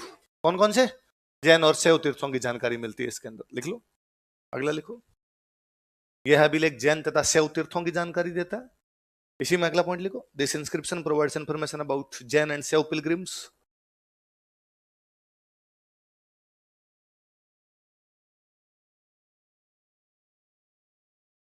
यह अभिलेख जैन तथा शैव तीर्थों की जानकारी देता है। This inscription provides information about Jain and शैव पिलग्रिम्स।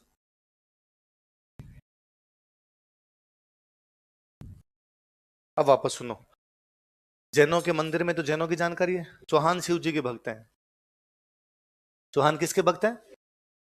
आत्म प्रभा 1000 दीपक जलाकर पृथ्वीराज सैकी ने मिनाल में सुहेश्वर मंदिर का निर्माण करवाया। सोमेश्वर ने अजमेर में वैद्यनाथ मंदिर का निर्माण करवाया। ज्यादातर शिव जी के भक्त निकल रहे हैं, तो शिव जी वाले मंदिर है। जैनों का मंदिर है, इसलिए किसकी जानकारी है? कब का अभिलेख है? तो इसमें 1170 में राजस्थान के नगरों के क्या क्या नाम थे वो जानकारी मिलती है। लिखो, यह अभिलेख राजस्थान के प्राचीन नगरों की जानकारी देता है। This inscription provides information about ancient towns of Rajasthan. यह अभिलेख राजस्थान के प्राचीन नगरों की जानकारी देता है। This inscription provides information about ancient towns of Rajasthan. Rajasthan के प्राचीन नगरों की जानकारी देता है। Ancient towns of Rajasthan. अब मैं कुछ टाउन के नाम लिख रहा हूं, आप उतार लीजिए, फिर अपने पढ़ेंगे ऐसा कौन सा टाउन है। एक बार केवल नाम नाम लिखिए, पर आगे जगह छोड़ देना आप, है ना, उनके सबके।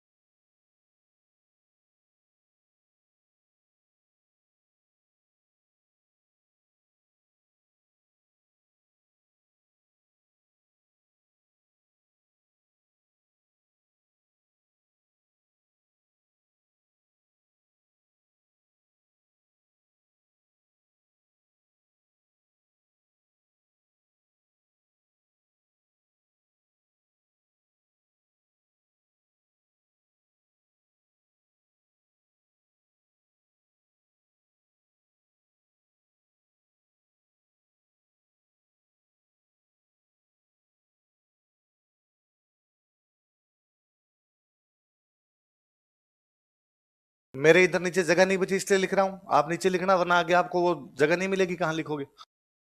इनके वास्तव में नाम लिखेंगे हम आगे। अब आजकल इनको क्या बोलते हैं अपने?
उतार लिया?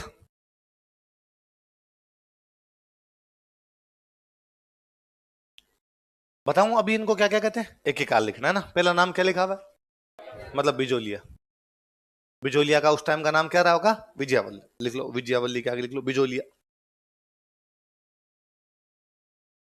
बिजोलिया भी हम पढ़ रहे थे भीलवाड़ा में, ये बात कर रहे थे भीलवाड़ा। ये भीलवाड़ा से लेके चित्तौड़गढ़ के बीच एक पठार है, उसको आजकल बोलते हैं अपने ऊपरमाल का पठार। क्या बोलते हैं? तो उस इलाके का नाम क्या रहा होगा? ऊपरमाल। उस ऊपरमाल को इसमें क्या लिखा हुआ है? उत्तमाद्रि। तो आगे लिख लो ऊपरमाल।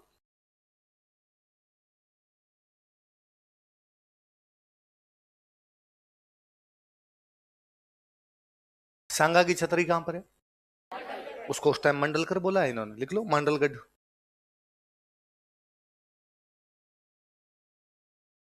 हरित ऋषि कहाँ रहते थे? नागदा। कहाँ रहते?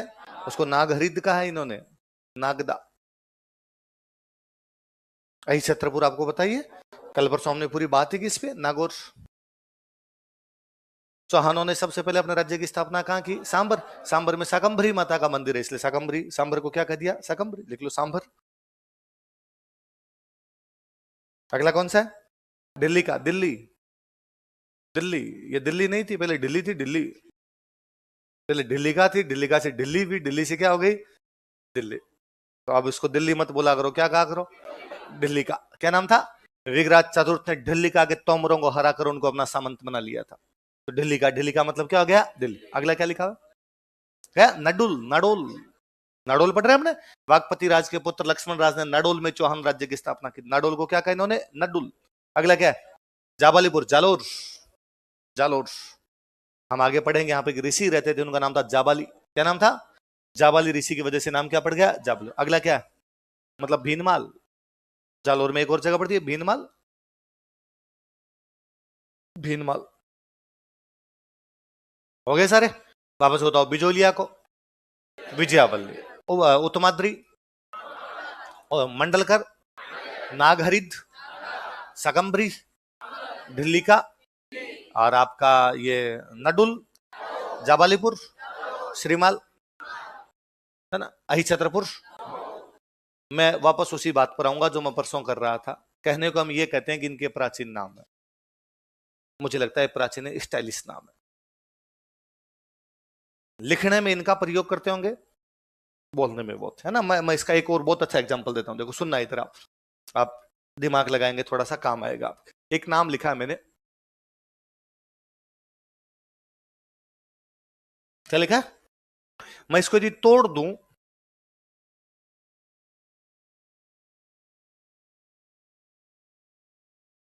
उत्तम प्लस अद्रि,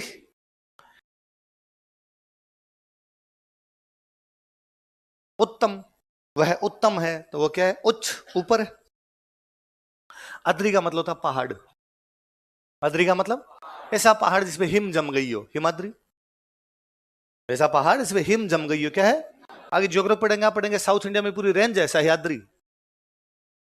साउथ इंडिया में पहाड़ों की पूरी रेंज है, उसका नाम क्या है? सह्याद्री। तो अद्रि का मतलब क्या हो गया? पहाड़। राजस्थान की लोकल भाषा में पहाड़ को बोलते हैं माड़। क्या बोलते हैं? माड़, माड़ बोलते हैं लोकल भाषा में। अब वो ये शब्द होता नहीं, इसलिए हिंदी वाले अपने इसको क्या लिख लेते हैं? अब इसको आप पहाड़ को भूल जाइए, उत्तम को, अद्री को जोड़िए, क्या हो गया? ऊपर। पहाड़ को क्या बोलते हैं? माड़। अभी भी पाली से उदयपुर तक वाला इलाका है, इसमें यदि किसी का घर पहाड़ पे बना हुआ है और आप उसको पूछ लो कहां रहते हो, माड़ रमा, कहां रहते हैं? माड़। इसलिए अभी भी जो ऊपर second floor, third floor, first floor पे कमरे, आपने कहते हैं माड़ियो, क्या कहते हैं?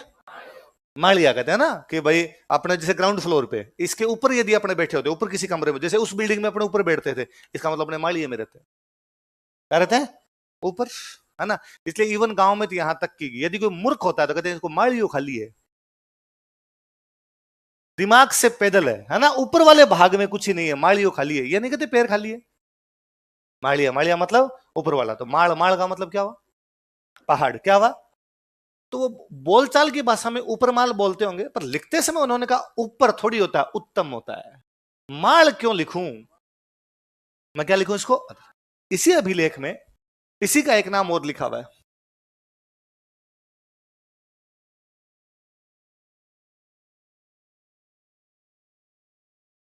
क्या लिखा हुआ? शिखर का मतलब भी पहाड़। उनको पर्यायवाची आते थे, उनको न केवल आते थे बल्कि उनका प्रयोग भी, बस इतना सा। उसी को उन्होंने उत्तमाद्री कहा है, उसी को उन्होंने उपरमाल कहा है, उसी को उन्होंने क्या कहा? उत्तम। तो जब हम ये लिखते हैं, सब किताबों में ये लिखा हुआ है कि राजस्थान के प्राचीन नगरों की जानकारी मिलती है, इवन आरपीसी तक यही पूछती है प्राचीन नगरों की जानकारी। पर मेरा इस पर गंभीर ऑब्जेक्शन है, ये प्राचीन नहीं है, ये स्टाइलिश नाम है। उन लोगों के बोलने का नाम अलग रहे होंगे, लिखने के नाम, इसलिए उन नागौर को वो जानते थे, नागों की धरती है, नागौर है, क्यों ना इसको अही लिखा जाए। इन लिखा अही छत्रपुर, उसी को ना अही छत्रपुर कर दिया, बस इतना सा फर्क, और कोई फर्क है? धीरे धीरे चूंकि वो भाषाएं मिट गई, संस्कृत हम में से किसको आती है? ले दे के 10 तक पढ़ती पठन पठन किया था हमने। उसके पहले और उसके बाद में हमारा संस्कृत से सीधा सीधा कोई लेना देना, तो हम ये सब नहीं भूल गए। तो इसलिए अब अपने को लगता है नागौर को अहिछत्रपुर क्यों कहते होंगे? हम कहते हैं ये उसका प्राचीन नाम था ना, ये उसका थोड़ा संस्कृत नाम है ना, ये उसका थोड़ा अच्छी भाषा का नाम है। लोगों के बोलचाल के नाम अलग होते हैं, लिखने के नाम क्या होते हैं, बस इतना सा किया। तो अभिलेख जब लिख रहे थे तो उसने कहा थोड़ा अच्छे शब्दों का इस्तेमाल करूं। अपने भी अब बार बार आपको जो भी कोई टॉपर आएगा वो कहेगा आप राइटिंग प्रैक्टिस करो, थोड़े अच्छे शब्दों का इस्तेमाल कीजिए, उससे इंप्रेशन पड़ता है अगले पे। तो ये इंप्रेशन ही थे। पढ़ते थे, एक तो अगला सीधा ही लिख देता ऊपर माड़ पे ये, एक लिखता उत्तमाद्री, लगता है अरे यार क्या नाम लिखता है, उत्तमाद्री लिखा। अद्री का मतलब, अद्री का मतलब, तो आगे जब ज्योग्राफी में पढ़ेंगे आप सह्याद्री हिमाद्री, तो आपको उत्तमाद्री याद आना चाहिए कि साहब हमारे भी अद्री है, और हमारी वाली अद्री कौन सी है? उपरमाल है। कौन सा है? उपरमाल। याद रहेगी बात। चलो, तो ये तो क्या हो गया, प्राचीन नाम का दो या उस समय के नाम का दो अपने, और या अपने प्राचीन इस रूप में आप कह सकते हो कि आज तो नहीं चलते ना, उस टाइम चल रहे होंगे, तो आज के हिसाब से तो उस टाइम बोले क्या हो गए, प्राचीन। और लिखो, देखो इस अभिलेख से प्रशासनिक विभाजन की जानकारी मिलती है। This inscription provides information about administrative division. इस अभिलेख से प्रशासनिक विभाजन की जानकारी मिलती है। This inscription provides information about administrative division. इस अभिलेख से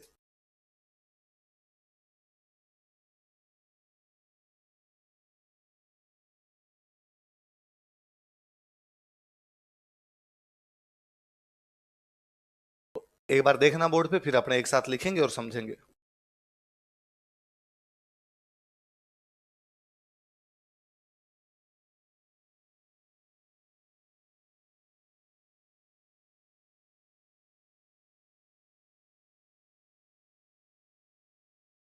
क्या लिखा है बताओ? देश पत्तनपुर पल्ली ग्राम। दोबारा बोलो।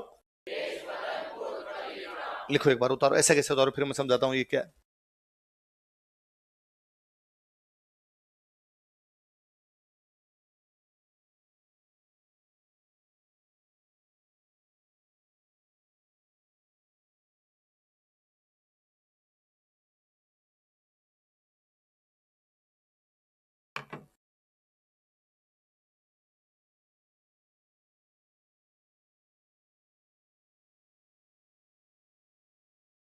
उतार लिया? इसको छोड़िए आप। भारत क्या है आपका? राजस्थान क्या है आपका?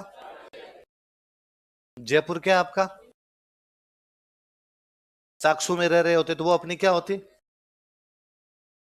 उसके किसी छोटे गांव में रह रहे होते तो वो अपना क्या होता? आज भी तो यही है। आपका देश भारत है, फिर आपका राज्य है, फिर आपका जिला है, फिर आपका तहसील है, फिर आपका देश, राज्य, जिला। कोई प्रशासनिक विभाजन है, नाम अलग है। इन्होंने नाम क्या दिए? देश पत्तनपुर पल्ली ग्राम। कौन कौन से गांव होंगे? गांव थोड़े ज्यादा हो जाएंगे तब, पल्लियां जब और हो जाएगी, पुर जब और हो जाएंगे, पत्तन जब और हो जाएंगे। आज भी कभी नोटिस करना, अपने राजस्थान में कुछ शहरों के नाम, मैं एक शहर का नाम बोलता हूं केसोराय पाटन। बूंदी में एक शहर है केसोरा, वो केसोराय पत्तन है। पत्तन पत्तन पत्तन पत्तन करते करते करते झालरा पाटन, तो झालरा पत्तन है। क्या है? हमने पढ़ा पाटन का युद्ध, पत्तन का युद्ध। किसका युद्ध? साउथ इंडिया वाले इसी को देते विशाखापत्तनम बोलते, पत्तन। जो बड़े नगर हुआ करते उनको बोलते पत्तन। क्या बोलते? नगर छोटे होंगे बड़े होंगे। अभी भी तो नाम जयपुर, उदयपुर, जोधपुर पुर है ना। पल्ली मैं आगे पढ़ाऊंगा आपको कि भील आज भी अपने गांव को बोलते हैं पल्ली। भीलों के गांव आज भी पल्ली या पाल कहलाते हैं। पल्ली कह दो या क्या कह दो उनको, तो पाल थोड़ा और हो गया सही, पहले उसको क्या बोलते होंगे? गांव, थोड़ा बड़ा गांव हो जाए पल्ली, थोड़ी खूब सारी पल्लियां हो जाए पुर, खूब सारे पुर हो जाए पत्तन, सारे पत्तन जोड़ दो। तो बोलो प्रशासनिक विभाजन बोलो। देश पत्तन पुर, क्या क्या बताओ? कोई आपसे पूछेगा बिजोलिया अभिलेख के अनुसार सही प्रशासनिक विभाजन है देश पुर पल्ली पतन, देश ग्रामपुर पल्ली, देश पुर पत्तनपल्ली, देश पत्तनपुर पल्ली ग्राम, देश पत्तनपुर, उल्टा बोलो तो ग्राम, पल्ली, पुर, पत्तन। ग्राम और देश तो याद हो जाएंगे। सबसे बड़ा, सबसे छोटा, नीचे वाले तीन याद करने। ट्रिपल पी, पत्तनपुर पल्ली, पत्तनपुर, कौन कौन से बोलो? पल्लीपुर पत्तन, पत्तनपुर पल्ली, पल्लीपुर पत्तन। सबसे ऊपर देश, सबसे नीचे मेरा देश, मेरा, मेरा गांव, मेरा। किसकी मूवी है ये? मेरा गांव मेरा देश मूवी किस किसने देख रखी है आप में से? है, तुमने देख रखी है? धर्मेंद्र की। अरे यार, मेरा गांव मेरा देश नहीं देखी आपने। आपको तो क्लास में बैठने का भी कोई हक है। आज रात को घर पे जाके कौन सी मूवी देखेंगे? अरे बहुत हिट गाना आपने सुना होगा, किस किस को सुनाऊं ऐसे कैसे मैं बताऊं सबको अपनी प्रेम कहानियां। गाना सुना होगा ऐसा? वो जो गाना है वो कौन सी मूवी का है? मेरा गांव मेरा देश। कौन सी मूवी है? विनोद खन्ना और धर्मेंद्र। कौन कौन? घर पे जाके कौन सी मूवी देखेंगे? मेरा गांव, क्योंकि सबसे छोटा, सबसे ऊपर, बीच में कौन कौन से? देश, पतन, क्या कहते दोबारा बताओ? और देखो, एक कोई गांव होता, गांव से बड़ी इकाई जो होती उसका एक नाम और था, उसको बोलते प्रतिगण। क्या बोलते? छोटा गांव है तब तो गांव हो गया, एक कोई बड़ा गांव हो जाता तब क्या बोलते? प्रतिगण। गांव का जो मुखिया होता, गांव का जो सरपंच होता, उसको बोलते महतर। क्या बोलते? वह व्यक्ति जो महत्व रखता हो, वह व्यक्ति जो, क्या हो गया? प्रतिगण का जो मुखिया होता उसको बोलते परिग्राही। क्या बोलते? अब कोई आपसे प्री में कभी पूछे कि परिग्राही कौन होता है?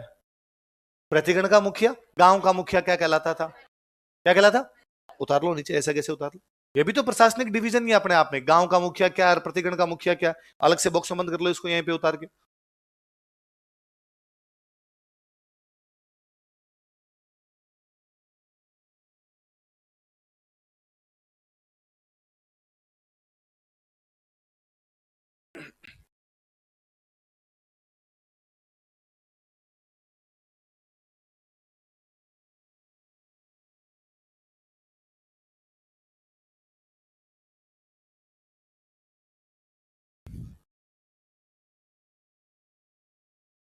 ये बिजोलिया अभिलेख याद रहेगा। बिजोलिया अभिलेख कब का? बिजोलिया अभिलेख कौन से मंदिर में, कौन से दिगंबर जैन ने? लोलाक। किसने? लोलाक। किसने रचना की? गुणभद्र। किसने की? लिखा किसने? उत्कीर्ण किसने किया? किसने किया? कौन से राजा के टाइम? कब लगवाया गया? 1170। चौहान कौन से ब्राह्मण है? वासुदेव ने क्या बनाई? विगराज ने क्या जीत ली? सोमेश्वर ने कौन सा गांव दान में दिया? उसकी उपाधि क्या है? प्रताप लंकेश्वर। क्या उपाधि है? मंदिरों के भूमि अनुदान क्या कहलाते हैं? क्या कहलाते हैं? कौन कौन से तीर्थों की जानकारी है? जैन और शैव। बिजोलिया का नाम? उपरमाल का नाम? मंडलगढ़ का नाम? नागदा का नाम? सांबर का नाम? दिल्ली का नाम? नागौर का नाम? जालोर का नाम? नाडोल का नाम? भीनमाल का नाम? प्रशासनिक विभाजन बोलो देखे। देश, पत्तन,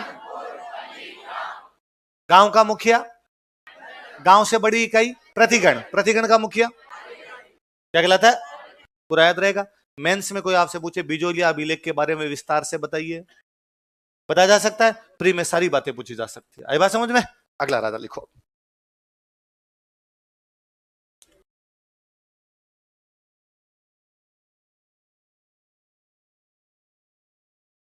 हाँ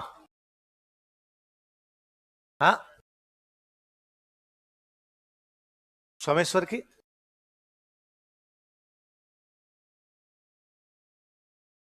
युद्ध में ही हुआ था वैसे, हत्या वगैरह नहीं कुछ। हत्या बहुत अलग चीज होती है। पृथ्वीराज थर्ड। हाँ,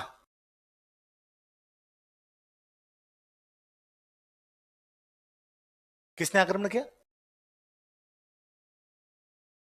हाँ, तब ये कोई इधर ही था, छोटा बच्चा ही था, इतना कोई था भी नहीं, इतना कोई अपने को जानकारी नहीं भाई ऐसा कुछ हुआ कि नहीं हुआ। माँ लेके गई होगी, छोटा बच्चा रहा होगा तो क्या भाग लिया होगा, भाग लेता तो कुछ ना कुछ जिक्र मिलते अपने को। अगला राजा कौन है आपका? पृथ्वीराज थर्ड, है ना। ये वो पृथ्वीराज चौहान है जिसको आप हिस्ट्री में जानते हो। तो मुझे याद एक बार क्वेश्चन यही था कि इतिहास में प्रसिद्ध पृथ्वीराज चौहान, चौहानों में कौन सा पृथ्वीराज था, है ना। फर्स्ट सेकंड हमने अलग पढ़े। फर्स्ट वो है जो बकुली शाह वाला है, सेकंड वो है जो धोड़ अभिलेख और आंसिया अभिलेख वाला है, ये कौन सा है? थर्ड। पिताजी का नाम सोमेश्वर, माता का नाम कर्पूरी देवी। पिताजी का नाम, माता का नाम लिखो। पिता सोमेश्वर, माता कर्पूरी देवी।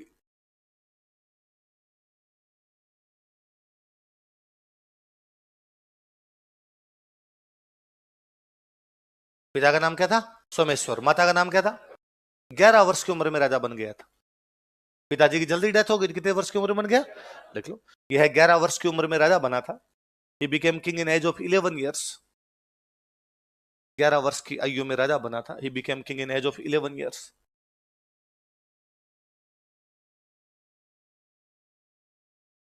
जब भी राजा छोटी उम्र के बनते तो कोई ना कोई उनके संरक्षक या संरक्षिका बनाई जाती। कर्पूर देवी ने कहा मैं संभाल लूंगी, तो संरक्षिका कौन बनी?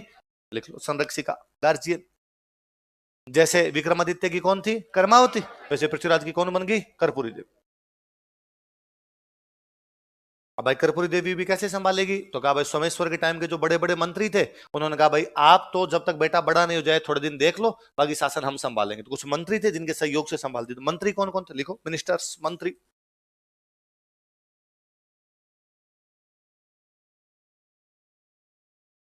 नाम लिख लो एक बार, ऊपर वाले 2 के स्टार लगा लेना, ये अपने याद रखने ज्यादा।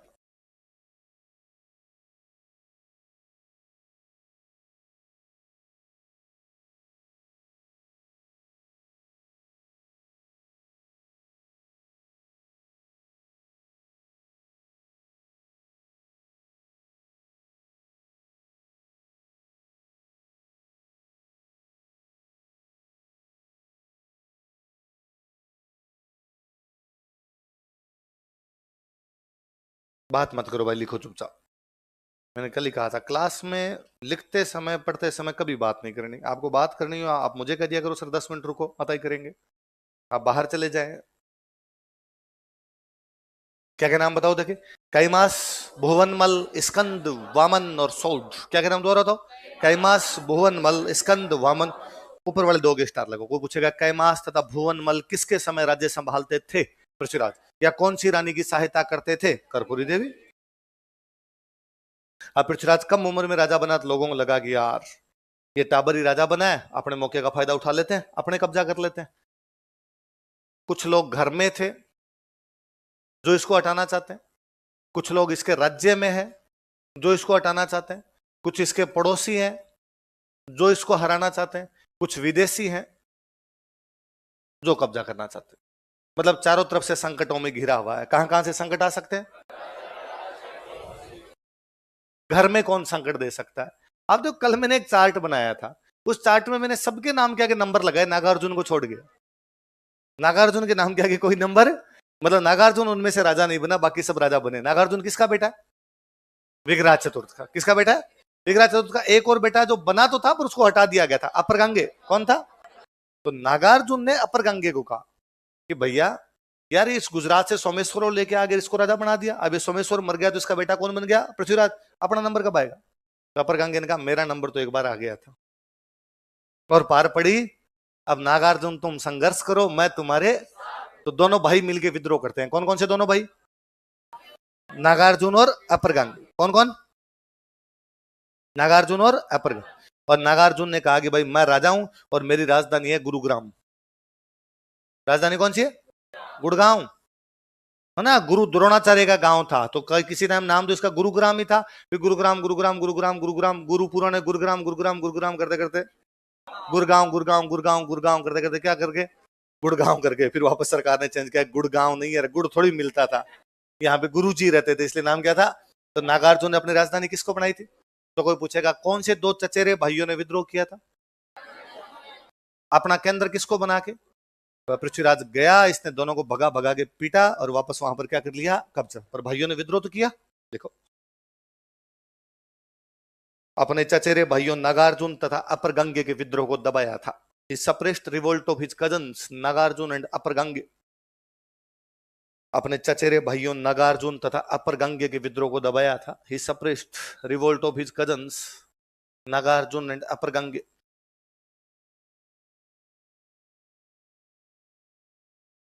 अपने चचेरे भाइयों नागार्जुन तथा अपर गंगे के विद्रोह को दबाया था। He suppressed revolt of his cousins Nagarjuna and Aparagangeya. Nagarjuna तथा अपर गंगे के विद्रोह को दबाया था। लाइन चेंज करके लिख लो। नागार्जुन ने गुरुग्राम को अपना केंद्र बना लिया था। Nagarjuna made Gurugram as its centre. Nagarjuna ने गुरुग्राम को अपना केंद्र बना लिया था।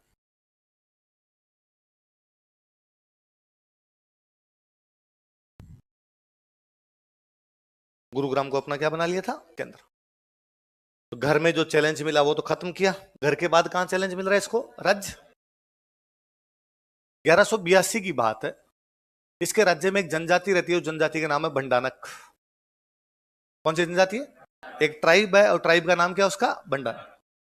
भंडानक किसी टाइम पंजाब में रहते थे। पंजाब में एक नदी बहती है सतलज, नाम सुना होगा। सतलज के आसपास में एक जनजाति रहती थी, उसका नाम क्या था? भंडानक। लेकिन वहां से माइग्रेट हुए हरियाणा की तरफ आ गए। हरियाणा में दो इलाकों में आके बसे, गुरुग्राम और हिसार। कहां कहां पे?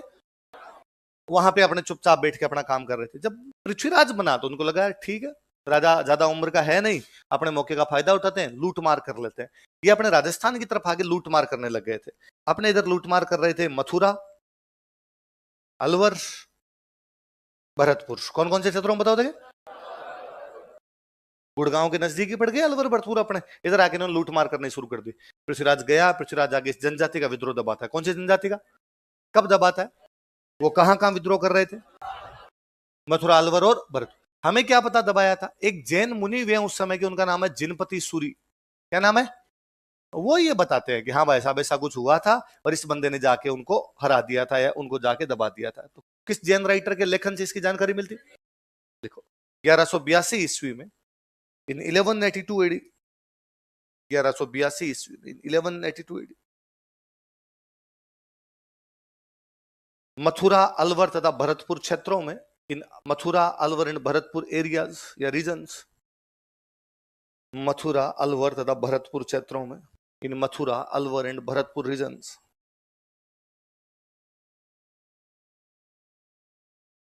मथुरा, अलवर तथा भरतपुर क्षेत्रों में भंडानक जनजाति के विद्रोह को दबाया था। He suppressed revolt of Bhandanak tribe. Bhandanak जनजाति के विद्रोह को दबाया था।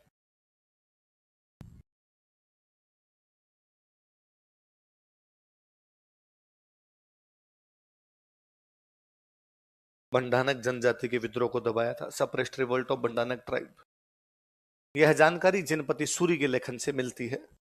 This information is given by Jinpati Suri.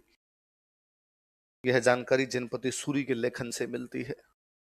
This information is given by writings of Jinpati Suri. ये लिख लो, कई सारी बुक्स लिखी, उनमें अलग अलग जगह वर्णन है। यह जानकारी जिनपति सूरी के लेखन से मिलती है। This information is given by writings of Jinpati Suri. किसके लेखन से मिलती है? जिनपति सूरी के लेखन से मिलती है। तो घर में चैलेंज मिला, फिर कहां चैलेंज मिला? अब कहां पे? यूपी और एमपी के बॉर्डर पे एक राज्य है, उस राज्य का नाम है महोबा।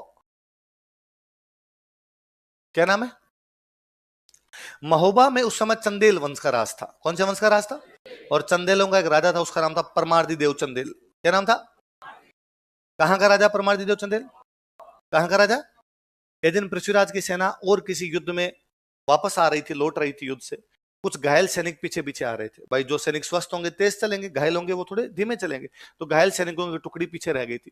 परमार्दी देव चंदेल उन घायल सैनिकों को पकड़ के मरवा देता है।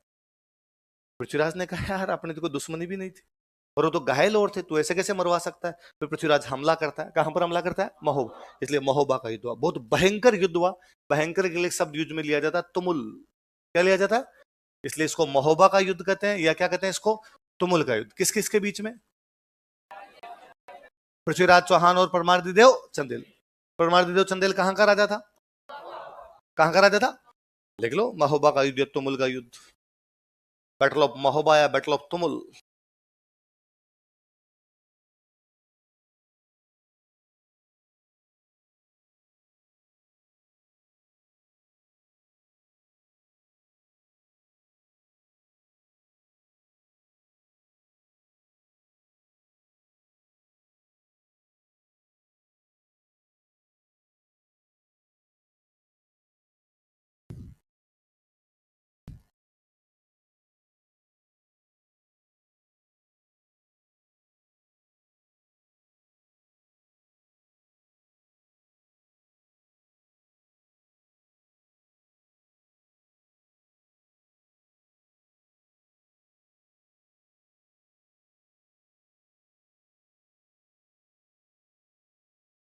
देख लिया?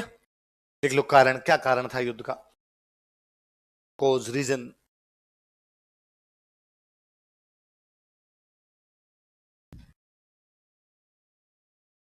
लिखो, परमार्दी देव चंदेल ने पृथ्वीराज चौहान के घायल सैनिकों को मरवा दिया था। Paramardi Dev Chandel got murdered injured soldiers of Prithviraj Chauhan. Paramardi Dev Chandel ने पृथ्वीराज के घायल सैनिकों को मरवा दिया था। Paramardi Dev Chandel got murdered injured soldiers of Prithviraj. Prithviraj के घायल सैनिकों को मरवा दिया था। Got murdered injured soldiers of Prithviraj.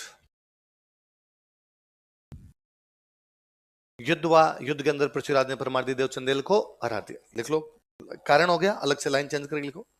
इस युद्ध में पृथ्वीराज की जीत हुई। Prithviraj von this battle.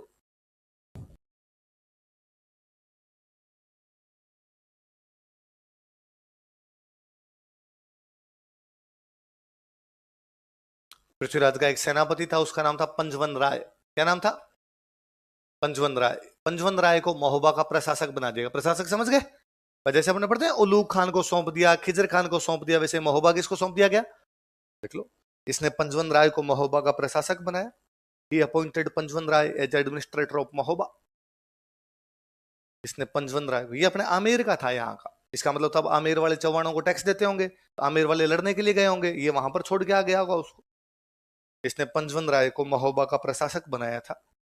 He appointed Panjvan Rai as administrator of Mahoba. Mahoba का प्रशासक बनाया था।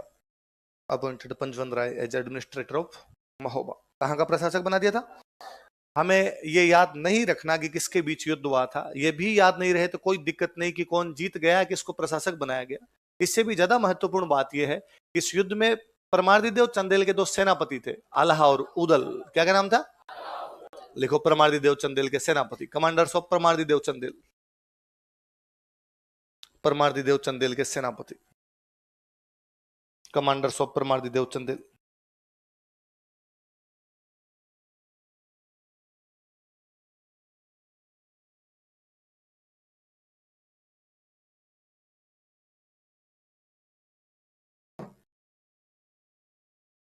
क्या क्या नाम है? आला और उदल।